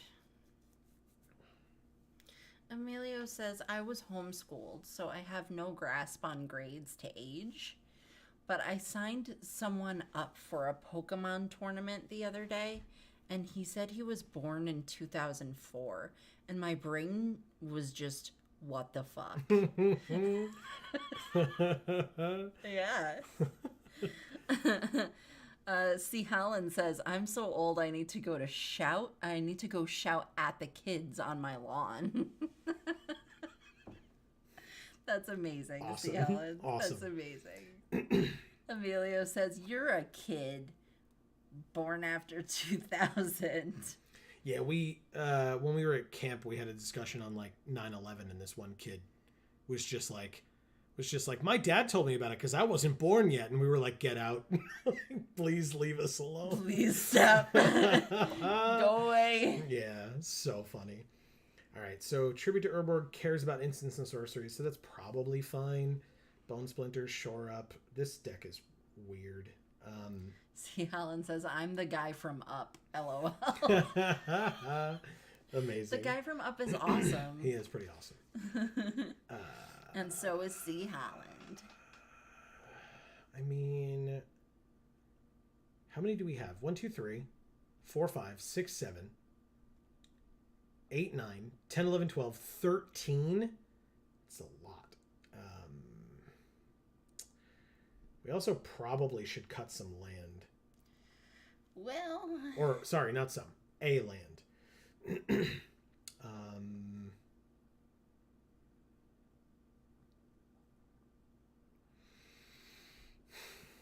Erica says, "Oh, I was born 2 months after Final Fantasy VII came out. That should make you feel old." That's funny. That doesn't make me feel old because obviously I didn't play Final Fantasy VII until we put it up on the channel. So Like a year or two ago. I don't have the context for that. I think we want to keep the mana workers. I need like one more cut. 2 more cuts would be better. Sure. We did it. That's it. It's done. Hey, Amy, what should our deck box art be? It should be the mechanical leech thing. This one? No, 2 down. This one? Yeah. It's not mechanical. Oh, I thought it was. Mm-mm. It's just a Hellion, so it's like a big lava monster. Yeah. Because it could be this guy, but we're playing both of those colors. But I did take him out of the deck, so sorry. I love him. I know you do. All right, what's our sleeves for this abomination? Well, we should pick one of the Post Malone ones. Which one? So the bear. Did we do that one already? That was the last one we just did. All right, let's do the cool plains. You got it. Confirm. Go back. Nope, I said go back. Thank you.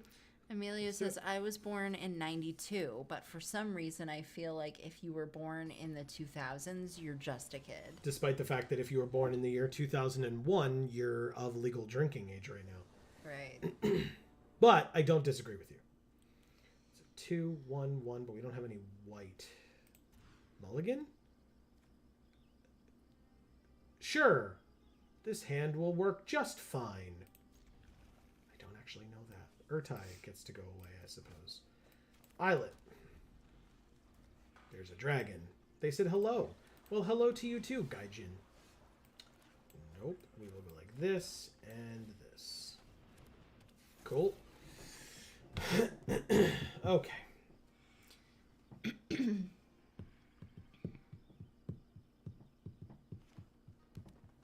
Whoa. That's freaking cool. Somebody bought the Infinity Lands. Okay. You know what that reminds me of? What does that remind you of? A Bug's Life. Oh, okay. Sure. Right? Sure, yeah, why not?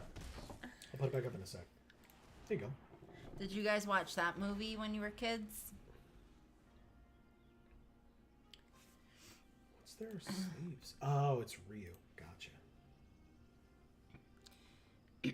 Erica says, also, I have a bunch of friends who are teachers, and they're talking about all the students starting to hit school age and are named Sora, Riku, and Kairi. Oh my god. That's awesome. Those are the characters' names from Kingdom Hearts. Oh.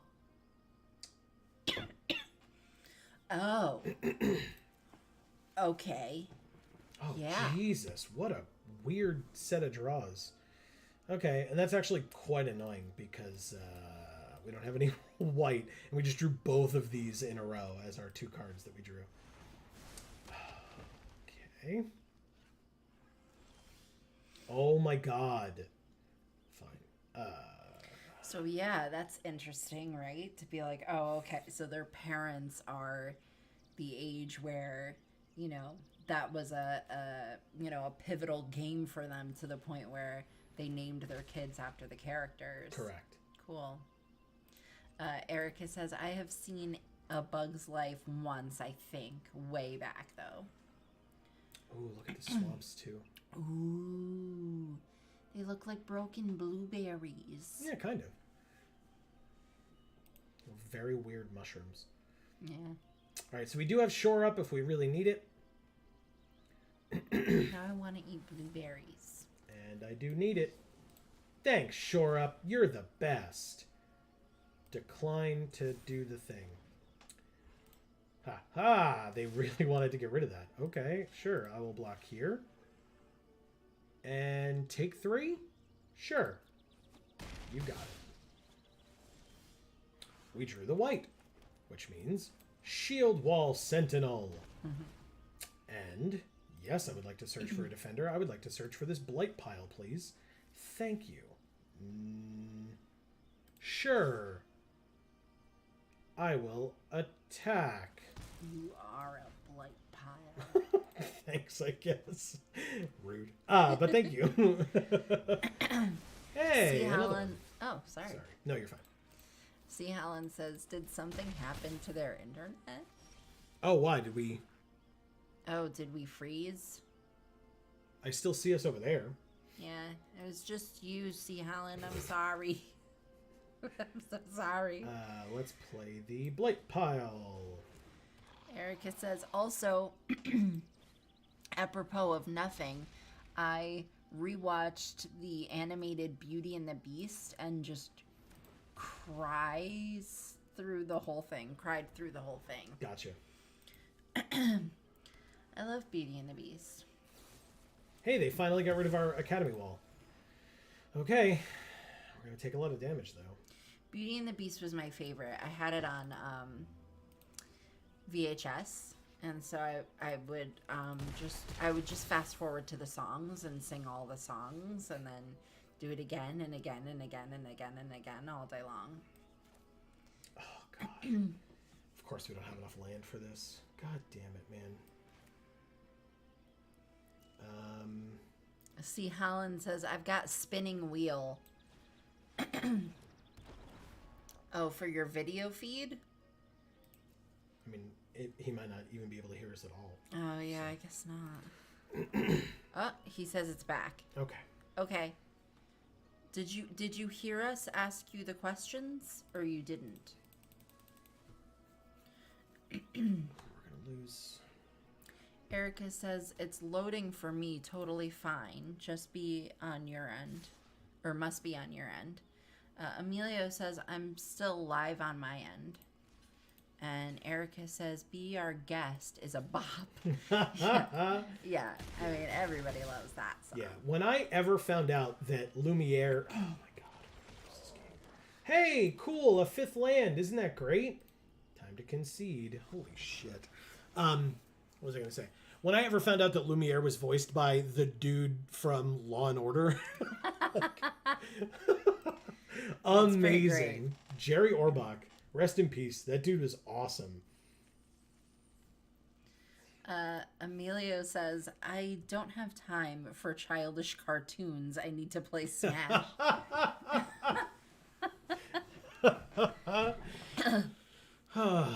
Erica funny. says, Lumiere, a.k.a. Jerry Orbach from Law & Order. That's correct. Yeah, he was awesome. Also, a.k.a. the original Billy Flynn in Chicago and 2-time Tony winner. Yeah, because seeing him in Law & Order, you would not have thought that he was a singer. Although, to be fair, I also was very surprised when I looked up anything about, and now I'm not going to remember his name. Holy shit, I had it a second ago. From Criminal Minds. He was in like the first couple of seasons, and then he left. What the hell is his name? Oh my God, it's like right there. I can feel it. Oh my God, I'm so upset. Somebody will help me. Okay, this hand sucks too. All right, so Mandy Patinkin? Thank you. It's Mandy Patinkin. Yes. He was there for longer than a couple seasons. You sure about that? Yeah, I thought so. Okay, could be wrong. Oh, I guess I should have gotten. That's fine. Okay. Oh, good. We drew the black. All right. Fine. We're okay. So what about Mandy Patinkin? That he's an incredible singer. I was unaware when I was watching the show. I was just like, oh, this guy's cool. And then like watched him sing later on. I'm like, good Lord. I did not expect that at all. Emilio thought Chipper Jones? No. It was Mandy Patinkin. It definitely was Mandy Patinkin. Talus Lookout, huh? Okay. Next to attackers. Why would I take our turn? I could make them lose a life first. Erica says Mandy Patinkin, a.k.a. Chavert, in Oh. Evita. Okay. Che Guevara. Oh, okay. And George in Sunday in the Park with George, and Archibald Craven in the Secret Garden. Cool. Very cool. I didn't see any of those. Neither did I. I'm not familiar with them, but still very cool. Yeah. All right, so we're going to take 3 damage this turn. We can use the Terra Sunder on their 5/4. So we're going to take a fair bit of damage from that for a while, I guess. We drew another Academy Wall. Emilio says Chipper Jones is the only sports person I know. Oh, was that a sports person? You didn't even name someone from Criminal Minds?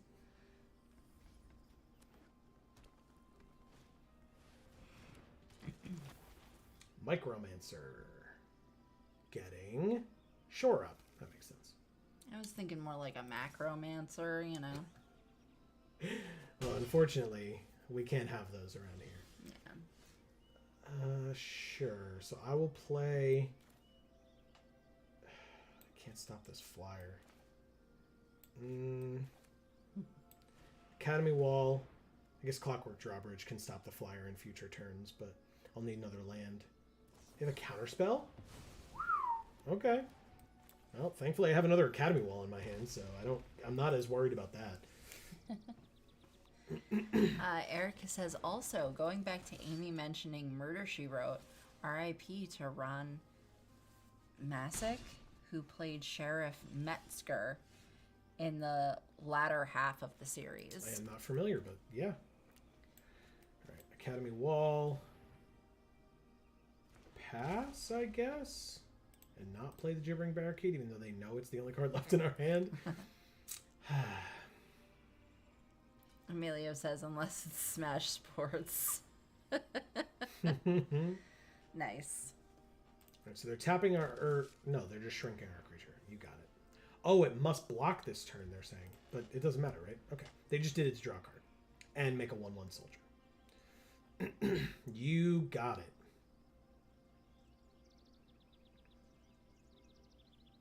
And then...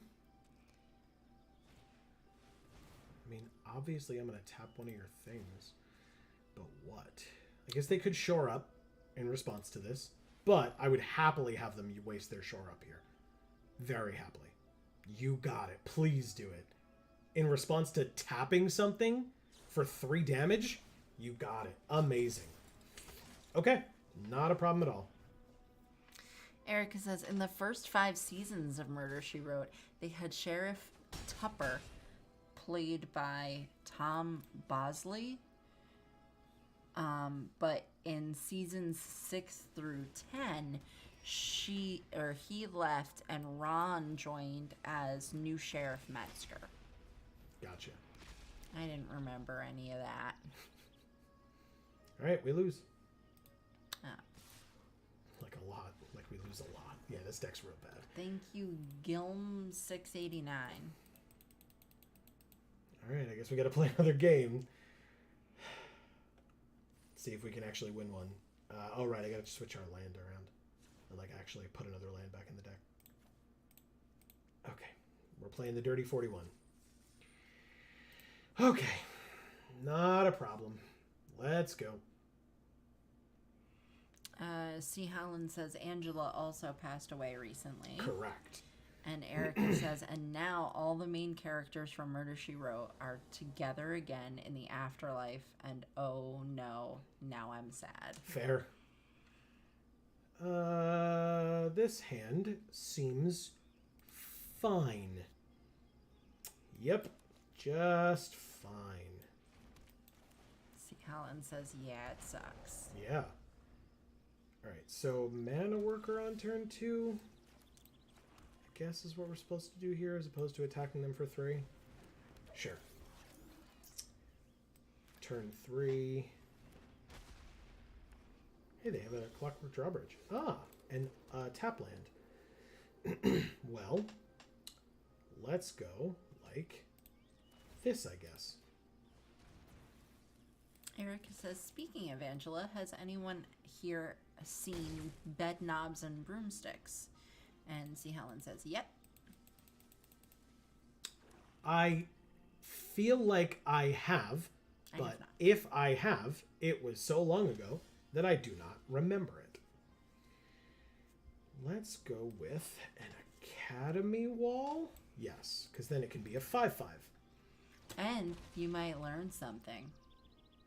Because the academy? Mm-hmm. Fair. Just that.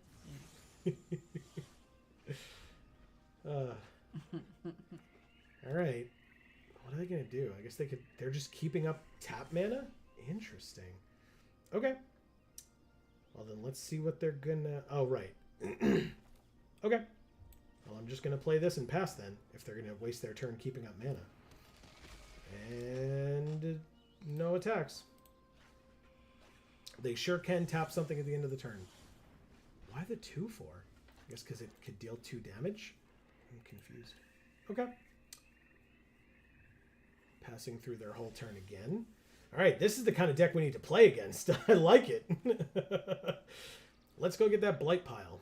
No blue, so no counter spells. Feels good, feels good. Take the action. Get a Blight Pile. Thank you.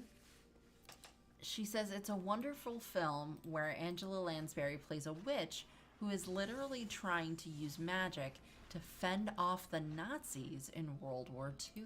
Okay. So then maybe Sounds cool. Yeah, so then maybe I've not seen it. I've definitely not seen that. Okay, nothing. Urborg Repossession, super helpful here for if and when it comes up. We do not have green, notably, but we don't need it, right? Return a creature from a graveyard to our hand, we gain 2 life. If it was kicked, return another. Yeah, so we don't need more than 1. But let's go like this. And then pass again, I suppose. Seems fine. They can start tapping the Blight Pile now, which makes a little bit more sense than tapping the Gibbering Barricade, which was doing nothing for them. But that's fine. She says it also has David Tomlinson, aka Mr. Banks from Mary Poppins. Oh, nice. All right, so we're gonna try to tear this thing asunder when we get green, because it's just a big old scary 7/7. We did not get the green yet. Oh, never mind. Urtai has flash. So I guess we still play it now because they're tapped out. And we're going to destroy a creature. And they draw a card. You got it. Goodbye to your 7/7. Feel free to draw a card. And no attacks. Okay. The turn that they were tapped out, we couldn't do it, but we couldn't do it, meaning the bulwark. Yeah. It's fine. Erica says, can you tell I really like talking about musicals and classic TV? Yeah, I like that stuff too. Right? All right. Well, they don't have the mana for it, so F you. No attacks. We'll take some damage in the air, but it's a race, and we're going to try to win that race. Yeah, I was definitely a big Boomerang kid before Boomerang was Boomerang. Mm-hmm. It was just... It was just current television? It was just... No. It was old stuff when I was a kid, but... I was waiting for whoa. fucking board wipe, man. God damn it. Super annoying. I knew they had it, I just didn't remember what it was going to be. So, okay. Yeah, we probably lose this one too. Pass. Fuck. They just put it on, like... at, sort of off times or whatever of the day and night, and they would, they didn't like categorize it or call it anything or switch it to another channel. But it took some time for them to get to that point, because that's how old I am. C. Allen says favorite musical, so he's asking that of Erica. Thank you, Woe, as my login. Who has my login? Oh, okay. We lose. We went 0-3. Boo. Bad deck. Bad deck. And by that I mean bad drafter, of course, but still. I can blame it on the deck, right? Everybody would forgive me if I blamed it on the deck, right? Yes.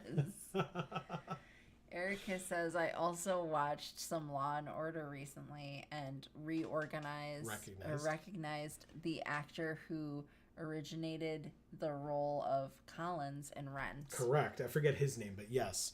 He Yeah. worked with Jerry Orbach. Yeah. Oh, it says resume because I didn't... Wait, why did it say resume? There's nothing there to resume. Okay, that's better. Jesus. All right. Well, hey, guess what? We can still hang out here and talk, but I don't really have much else going on. I guess, sure, I'll play some random ranked historic while we chat because we're having a good time here. So let's play my Grumgully Trample deck. That's like fine. We'll see how it does. Yeah, I loved that they got almost every single original cast member for the Rent movie. Yes, you just don't typically enjoy Rosario Dawson, so that part didn't help. Well, no, But... I don't like Rosario Dawson very much, Yeah. but also the main problem with that was they didn't pick a soprano to play Mimi. Yeah. I mean, what the hell? You need a soprano to play Mimi. Yeah.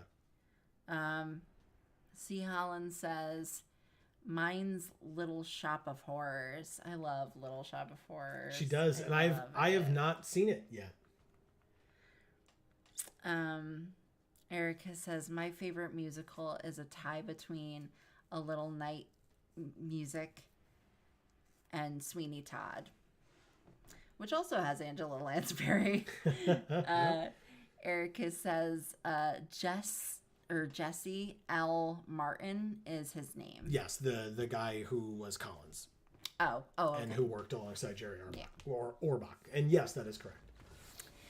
Erica says, and Daphne Rubin Vega wanted to do the movie. She was just too pregnant and wanted to focus on the baby. That makes sense. That does make sense, yeah. And she's also awesome. Yeah. She was too pregnant. Sorry, can't do it. Too pregnant.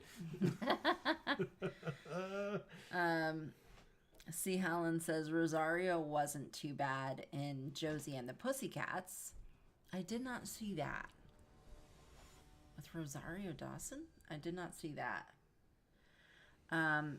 Emilio says, Ooh, hot take, Emilio. Oh, as a musician, I hate musicals, and none of them are enjoyable unless you're an insane person. Nobody should sing for an entire movie, and nobody should enjoy it. I'm old and bitter. Wow. Well, you're bitter. Wow. But you're still less old than we are. Jeez. Holy shit. All right. But that's blasphemous in this chat, Emilio. Yeah, that's crazy. Good for you. Erica says, and then Daphne was an awesome Daniela in the film Of the Heights. Yeah, insanely good. Yeah. C. Holland says, it's an awesome movie. The Josie and the Pussycats movie. Okay. Erica says, Emilio, I need you to know that actually and legitimately hurt me. No. I had a coworker, and honestly, like, this is not to say anything against you, Emilio, because you know that you're awesome. But I had a coworker once who said, just flat out, there was one of my other coworkers was mentioning that he was going to a concert that his daughter was in where she was going to be singing. And one of my coworkers who sat next to me, who came off as, like Emilio said, just like a bitter person, he was just like, he said, all singing is awful. And I don't, like, he wasn't joking. And I don't understand how that is a thing that someone could think. Because he doesn't actually think it. It's just, like, what a thing to say. It was so weird to me. That's like a thing that someone says when they're, like, trying to get you to react to what they say. But it's not because they actually think that. Yes, it was just so weird to me. It seemed so strange. Erica says, C. Holland says, even Tara Reid wasn't bad. Wow, that's saying something. See how because Tara Reid is always bad. Emilio says, I enjoy music, but musicals feel like torture, and I'd rather do literally anything else. So it's interesting, right? Because there are certain people who would say that about opera. And I think that people who like musicals, who would hear somebody saying that, might feel the same way that people who like opera would feel about folks who would be like, I can't sit and watch an opera. I just, and people who do, feels like it's crazy to me. See, this is interesting to me, Emilio, because I feel like musicians I know, a lot of musicians that I know, because they're musicians, they love any kind of music. And it really doesn't matter, right? Like, it doesn't matter if it's opera or musicals or just anything that is music, because they love music so much. Anything that is music is just kind of inherently something they love. So this is interesting, like to be able to kind of have this take shared with me, because I feel like it didn't occur to me that people feel that way necessarily. But okay, I had a lot of friends in high school that really only liked, well, sort of the types of music that you like, Emilio, and like metal and stuff like that, and they didn't like other types of music, which is fine, because whatever, right? But I've never like heard of, or I feel like I never was cognizant of musicians that would feel that same way, Sure. So that's interesting to me. Yeah. Emilio says, I genuinely You read that already. Okay. Erica says, Oh, or did you? I don't think so. No, I'm sorry. I'm so sorry. So I genuinely hate musicals. I don't know what it is. I think it's just how mainstream it is and who it's supposed to target.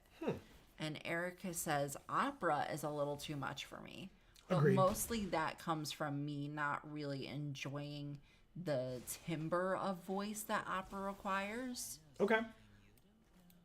And Erica says, Emilio, don't make me cry. I love opera. I love opera. Yeah, I agree with Erica. For me, it's just, I have trouble, depending on the acoustics in the room, for musicals. I have trouble following musicals sometimes because I can't hear the dialogue and stuff. For opera, I mean, come on. So like, how I wouldn't understand it as a story. Like, it wouldn't happen for me. Well, yeah, okay. So to me, there's a difference between like going and seeing an opera to hearing opera music, right? Because like a recorded version of opera singing is gonna sound and be very different from going and seeing an opera. I've never gone to see an opera, right? So I don't actually know if that is actually an enjoyable experience for me. Right. I just know that I love listening to opera as a recorded song, sound, Sure. that kind of thing. So it might be a very different experience in person that then maybe I wouldn't like. I don't know. Sure. Thank you, Gilvish. Yeah, I think there's a C in there. JC Elvish. Is there. I thought that was another E. No, but that's fine. I can't see that Don't worry about it. I mean, it when it grays out like that, it's difficult to see regardless. Yeah. Let alone the way that this is tilted for you versus me. So. Well, and if I can't read this very well, that one is further away. Emilio says, I generally dislike mainstream music and am bitter towards how popular musicians don't actually write their own music. I just enjoy old school music that was clearly recorded in a garage or a closet. I think a lot of the music that you like, Emilio, was not made in a closet or a garage. And I think that a lot of the newer music, like the music that was popular when you were young and when we were young, I think a lot of those musicians didn't write their own music. I think nowadays, like, it's not really like that as much anymore. Yeah. I think there was a pretty large shift toward you're not really gonna get to be a musician unless you kind of do that. Right. But then again, you've got like DJs as well. So you've got like the singer coming in and singing with the DJ who does the music, right? So like that's another piece to that so maybe you decide that means that the singer didn't write it, right? But I think the singer either collaborated with the DJ a lot of times, or Holy shit. thank you, Niwe. I'm very surprised, but That was weird. That's fine. Or they or the singer wrote it, and then the DJ figures out how to like create music out of it, or stuff like that. I think Emilio is more talking about the fact that like mega stars like Beyonce, for example, she doesn't write her own music or barely writes her own music, and yet she is mega popular. And for people who find songwriting to be a very pivotal part of performing, right, and being a musician, can be very upset by, no, this is terrible. Sure. Okay, that's fine. Can be very upset by, Well, and that's why I say what I said about the time frame mattering, right? Because Beyonce is a mega star because she was in Destiny's Child, and it was very normal in that period of time for there to be bands like Destiny's Child who didn't write their own music. And so if she was very popular in Destiny's Child not writing her own music, then she doesn't all of a sudden start writing her own music just because she becomes a solo artist, necessarily, right? I mean, maybe you do, right? And maybe that's why you leave. Right. Because I mean, I don't know enough about like the newer artists to say like Harry Styles, right? He probably writes his own music or in some way collaborates a lot more with the people who write his music than people who were popular back when we were young, necessarily. Like Christina Aguilera didn't do that, so like nowadays I think it's much more normal to be like part of a band and you collaborate with the other people in the band to write the music, and then you leave the band as a solo artist and you're writing your own music, or you're collaborating with lots of different people. So I don't know. I think like, I don't know. I think a creative process needs to be an open process. And I think like it's going to be a different experience for everyone who's doing it. So I kind of just try to like, I don't know. I try to just kind of like think of it that way. Like to think that, off. if Beyonce wrote her own music fully, like, would it be good? And maybe that's your point, right? Maybe your point is, well, she shouldn't be as famous as she is because her music wouldn't be good. And to me, it makes more sense just to try to make something good. Like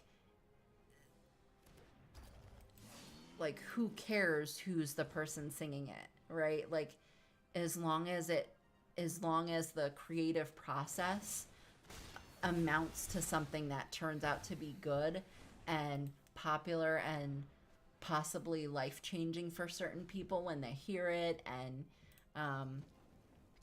or just some kind of like fun party song or whatever, that ends up kind of changing the way that music is heard and thought of and cared about going forward. Like, I just feel like it kind of doesn't necessarily matter what that process was as long as it got there. But that's me. Can we please be done with this stream? I'm so done. Like, this is insane. I've just been trying to get a word in edgewise so we can be done. I've been done for a while now. Holy shit, this person. God damn it. I know that people are still having conversations. Please do. I'll try to find a different deck so I don't want to kill myself. This is so terrible. Oh my god. Okay, keep going. Sorry. Holy man. shit. I'm so warm. We're like, yeah, whatever. Keep going. There's a lot of chat to read because you were talking for a while there. So yeah. Do your thing. Erica says, like, I'm trying to be funny and keep it light, but it's actually making me quite sad. I have seen opera and enjoyed them, especially because they supplied essentially a translation of the whole show so I could read subtitles at my own pace, but also it meant not looking at the stage. Yeah, LOL. which sucks. Like, that's not the point. But right. I get what you're saying, Erica, right? I'm not saying you're wrong. It's that doesn't make a ton of sense for them. Like, how does that accomplish their goals? Right. C. Holland says, there's still good music. You just have to look a bit harder. Erica says, also, Emilio, this is a legitimate offer. Tell me what kinds of music you like, and I think I could find a musical for you. Maybe you wouldn't love it, but I think I could find one you'd like. Okay, that's an interesting, like, challenge, right? Amelia says, it just depends on the artist. Like, the Used first album was actually recorded in a closet. They've said that. And just knowing that gains extra respect from me, and they're really big now. Okay. That's really cool. Yeah. Which probably means nothing to anybody now, but I do have a lot of respect for actual musicians that put in the work. It's so hard. I'm mostly just into early 2000s emo music and current post-hardcore Western emo. Erica says, for what it's worth, Emilio, I agree with you when it comes to the musicals that are just blatant cash grabs. Too many shows on Broadway these days aren't trying to be set. They're trying to make money. Emilio says, at the moment, I'm big on Under Oath, The Color Morale, Movements, Knuckle Puck, the Story So Far. And Erica says, art, not set. So they're trying to be, yeah. Thank you. I didn't understand that line at all because of the word set. Yeah, so art. Shit, please. Okay, sure. I'll play this.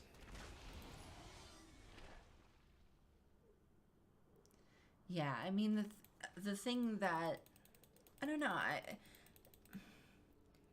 the thing that's good about having art out there that is not trying to be art, it's just trying to make money, is that the stuff that is trying to be art is something you can compare it to and be like, okay, this is really good. But hating the other thing doesn't make as much sense to me, because it's almost like, okay, well, if it's going to be stupid, like, let it be stupid. You know, I can enjoy the thing that actually matters, you know? That's my take on it. Erica says, and I'm not even really a huge fan of the really popular musicals anyway. I'll be over here with my obscure Sondheim shows. Yeah. Yeah, I mean, like, for me, I love, like, really obscure movies that, like, nobody has seen. Sure. You know, like, my favorite movie is an indie movie that no one's heard of, you know? And people will ask what my favorite movie is, and I'll tell them, and they'll be like, what's that? And I'll be like, oh, you know, it's this movie about, you know, these conjoined twins, and then one of them falls in love with a prostitute, and they're like, oh, so it's porn. And I'm like, no. Thank you, New World Samurai. How did I lose that game? Stop focusing on what's going on over here. Just keep talking so that we can be done and end the night. Please. Okay. Let's end the night, guys. Well, if you're still talking, keep talking. Like, Erica there's still people says, talking about stuff. And I'm not... Greg is here and says, oh, sweet, you're still streaming. I didn't think I made it. Yeah, Greg, I've been desperately trying to not be streaming. I promise you that. I genuinely want people to be able to continue their conversation. So that is the reason why we are still here. And it's, of course, nice to see you. Yeah. But yeah, it's time to end the stream or end it very soon if we can try to wrap up, just because I want people to be able to make the points that they're making, right? Like, you know, I don't want people to feel badly about wanting to talk about stuff on our stream. That's kind of the point. Right. And it's amazing to have you all here. I don't lie, or we don't lie when we say that. Right. So. Greg says, nice to see you guys too. So let's reveal this. Play the I'll say it if my mouse will let me do it. There we go. And we're done. Okay. Keep going. Erica says, there's only one musical I utterly and absolutely loathe, and that's Annie. Oh, okay. Interesting. Why? I'm super curious. I could see why it's that. I could see it. Greg says, what format are we playing? I am playing historic ranked just to have something on in the background while we continue our conversation, because it was supposed to, like, we were drafting and we lost miserably twice, and so I stopped because it was right around 10 o'clock. But yeah, now I'm just dicking around with old standard decks that are now no longer viable in standard, so I play them in historic and get rocked because they're standard quality decks that I'm playing in historic. So Erica says, I found the songs to be the worst kind of songs to me. Okay. Catched, but unpleasant. Oh, catchy. Okay. Catchy, but unpleasant. C. Holland says, it's a hard knock life, Erica. I'll leave, LOL. I don't have the double white. This blows. I guess I'll play this as a black source. I guess I go to combat first, do the right thing, attack for 2, and then play King Caesar. They were catchy but unpleasant, but I think that was kind of the point, right? To be like, okay, here are these like snot-nosed kids singing, you know, and they're gonna be nasally and with their voices, and they're gonna be loud and yelly, and they're gonna dance around while they sing, and that's precisely what it's like when kids are singing, and I love it. Because there's an authenticity to that. Holy shit. Okay. Erica says, there's one okay song in the whole score, and it's Maybe. I don't even remember that one. Emilio says, though I do say it's a hard knock life very often. Erica says, I also just constantly wanted to ignore the kids and have more scenes with Miss Hannigan. Okay. That might be something that the two of you have in common. Not fans of kids. Oh my fucking god. Greg says, geez, how many dragons? Yeah. Yeah. It's a dragon deck, man. I'm just gonna... Okay, I lose. He goes, I walk away for 1 second. Yep. All right, guys.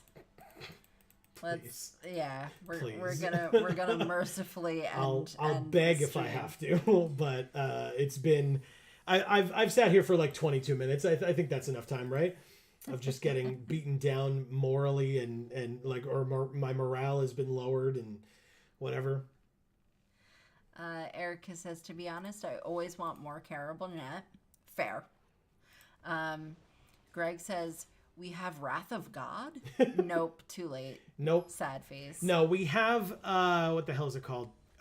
Mythos of Snapdax, which I would have been able, if we had drawn it, I would have been able to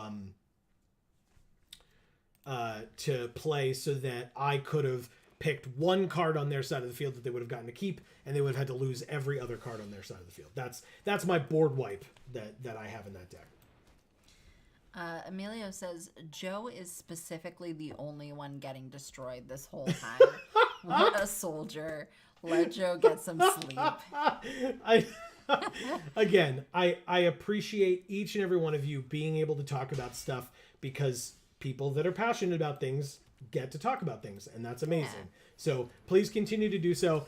I'll just sit here and just build up the salt pile at my feet until I drown in it, and then we'll stop the stream. You won't drown. I'll eat the salt. I love salt. Amy does love salt.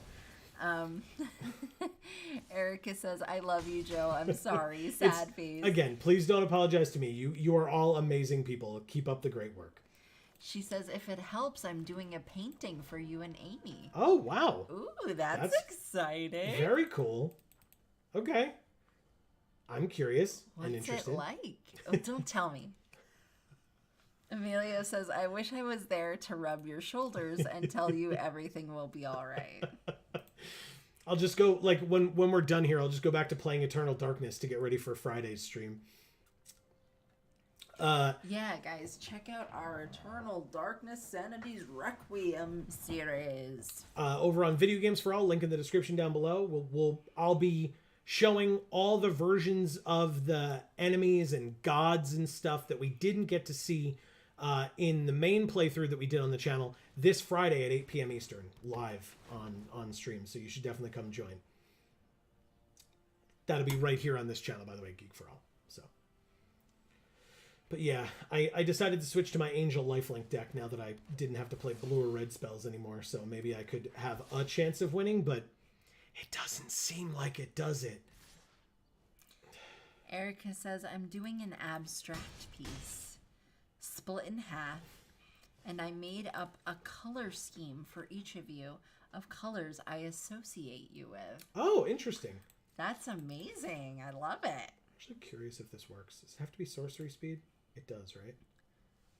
Are you going to tell us which one of us they each are, or do we have to guess? Greg says, that sounds cool. Yeah, it does. I'm very interested. Do we get to see it on stream? Well, if she sends it to us on Discord, I can always put it up for the stream. He says once she gives it to you. She says, I'll send you the image first and see if you two can guess. Oh, okay. That would be so cool. That is really cool. want to try and guess. That's very cool. I don't know if that makes sense. I don't know this combo. I don't play constructed. So can you tell? You're doing it right now, Joe. Yeah, I sure am. Playing is what I would call this. You got it. Constructed. It sure is constructed. Wow, look at all these lands. So cool. God damn. That was cool. Was it? Yeah. Okay. C. Holland says, you guys watched Welcome to Wrexham, right? I've never heard of it. Or yet? I have never heard of it. Welcome to Wrexham. I have not. Emilio says, I just took an edible, so the rest of my night is blorped. Well, have fun with that. That's great. Erica says, I should have it done by next Magic Monday. Okay, Wow. well, no That'll be rush fast. if it's not, but yeah, that's really cool.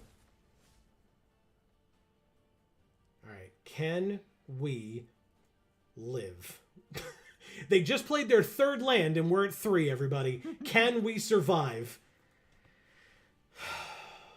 Son of a bitch. Nope.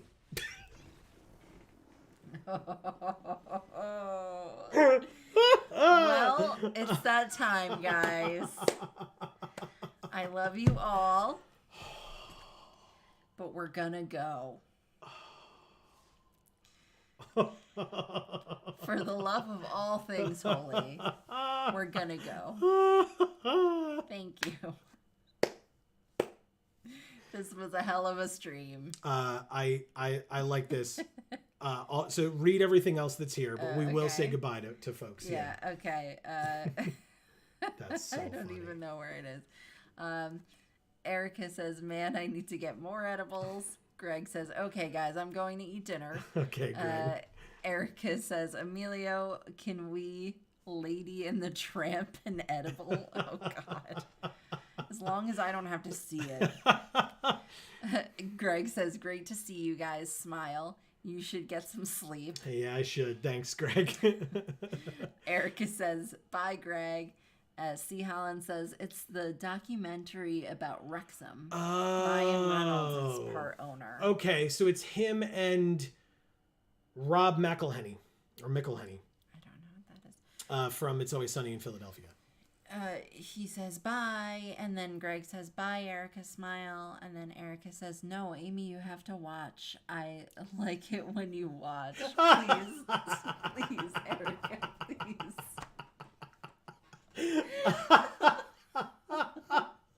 Amazing.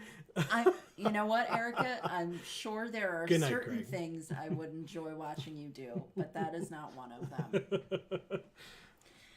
Greg says good night. Yeah, we'll talk to you soon, Greg. Thank you, guys. The pre-release is coming up sooner than we think, and we're excited for it. So we'll see you then, but hopefully we'll see you on streams if you have the time, of course. But with good my night. mouth even, Erica. Yes, good night. Okay, enough with this. We're going to bed. Hey, everybody, please don't forget, we will be back on stream, and I will be much less salty this Friday at 8 p.m. Eastern. Like I said, for more Eternal Darkness Sanity's Requiem, you should tune in because it's going to be awesome. You're going to get to see like eldritch gods fight in space, crab claws, angels, lots of different things. It's going to be a blast. And please, because I've beaten this game 3 times now since the last time that we played it. So it's a lot of work, but it's not a lot of work. You know, I'm not going to like piss and moan because I like the game. It's my favorite game. I had to delete all my save files to get get the game on when we started replaying it. So I'm just getting my game back to where it was. So you should join. It should be fun. And if you want to catch up, the videos are over on Video Games for All. Link in the description down below to both Video Games for All and Gluten Free for All. So whichever channel you're on, those two or this one, don't forget to subscribe and ring that bell so that you will get notifications whenever any of our videos come out or whenever we go live. Like I said, every Monday and Friday at 8 p.m. Eastern. This Friday will be the finale of our Spooky Month stream, as I just said. And then next Monday, we'll be back for hopefully a little bit more successful of a run on MTG Arena because we will be back playing more limited as we tend to do on this stream. So go ahead, Amy. So Okay. just the last two. Emilio says, "Good night, everyone. Edibles and Smash Bros. Feels inevitable, Erica." Awesome. And Erica says, "I love you, folks. See you on Friday." Good night to one and all. Yes. Emilio and Erica were the ones that just mentioned it, but regardless, good night to each and every one of you. Amy, you've got a little bit of work to do before we can go because, again, these folks are amazing. And so I apologize for my salt. And I truly hope that nobody felt like they didn't get to talk about what they wanted to talk about just because I was upset. Because you should come here and talk about whatever you want and watch me get destroyed in the background while listening to Amy talk much more relevantly about the topics that are being discussed. That is just it. Truly, like what else would I want to do with my night? That's what streaming is about. It truly is. Because again, we're not the best players in the world. Although one of my 2 wins this evening, I only got 2, was against a mythic level. No, I only got 1 win this evening. Oh. We won 1 game tonight. And it was against a mythic player. It was against a mythic level opponent. So, you know, what else do I need in my life, right? Right? There you go. Oh my God. So, Amy, do you want to thank all these lovely folks who were here with us tonight? Thank you all so much for being here. Truly. Erica, Emilio, Greg, C. Holland. In the beginning, we had CJ, we had Dave. Jayanna was here. Marcus. Yeah. I believe that's everybody.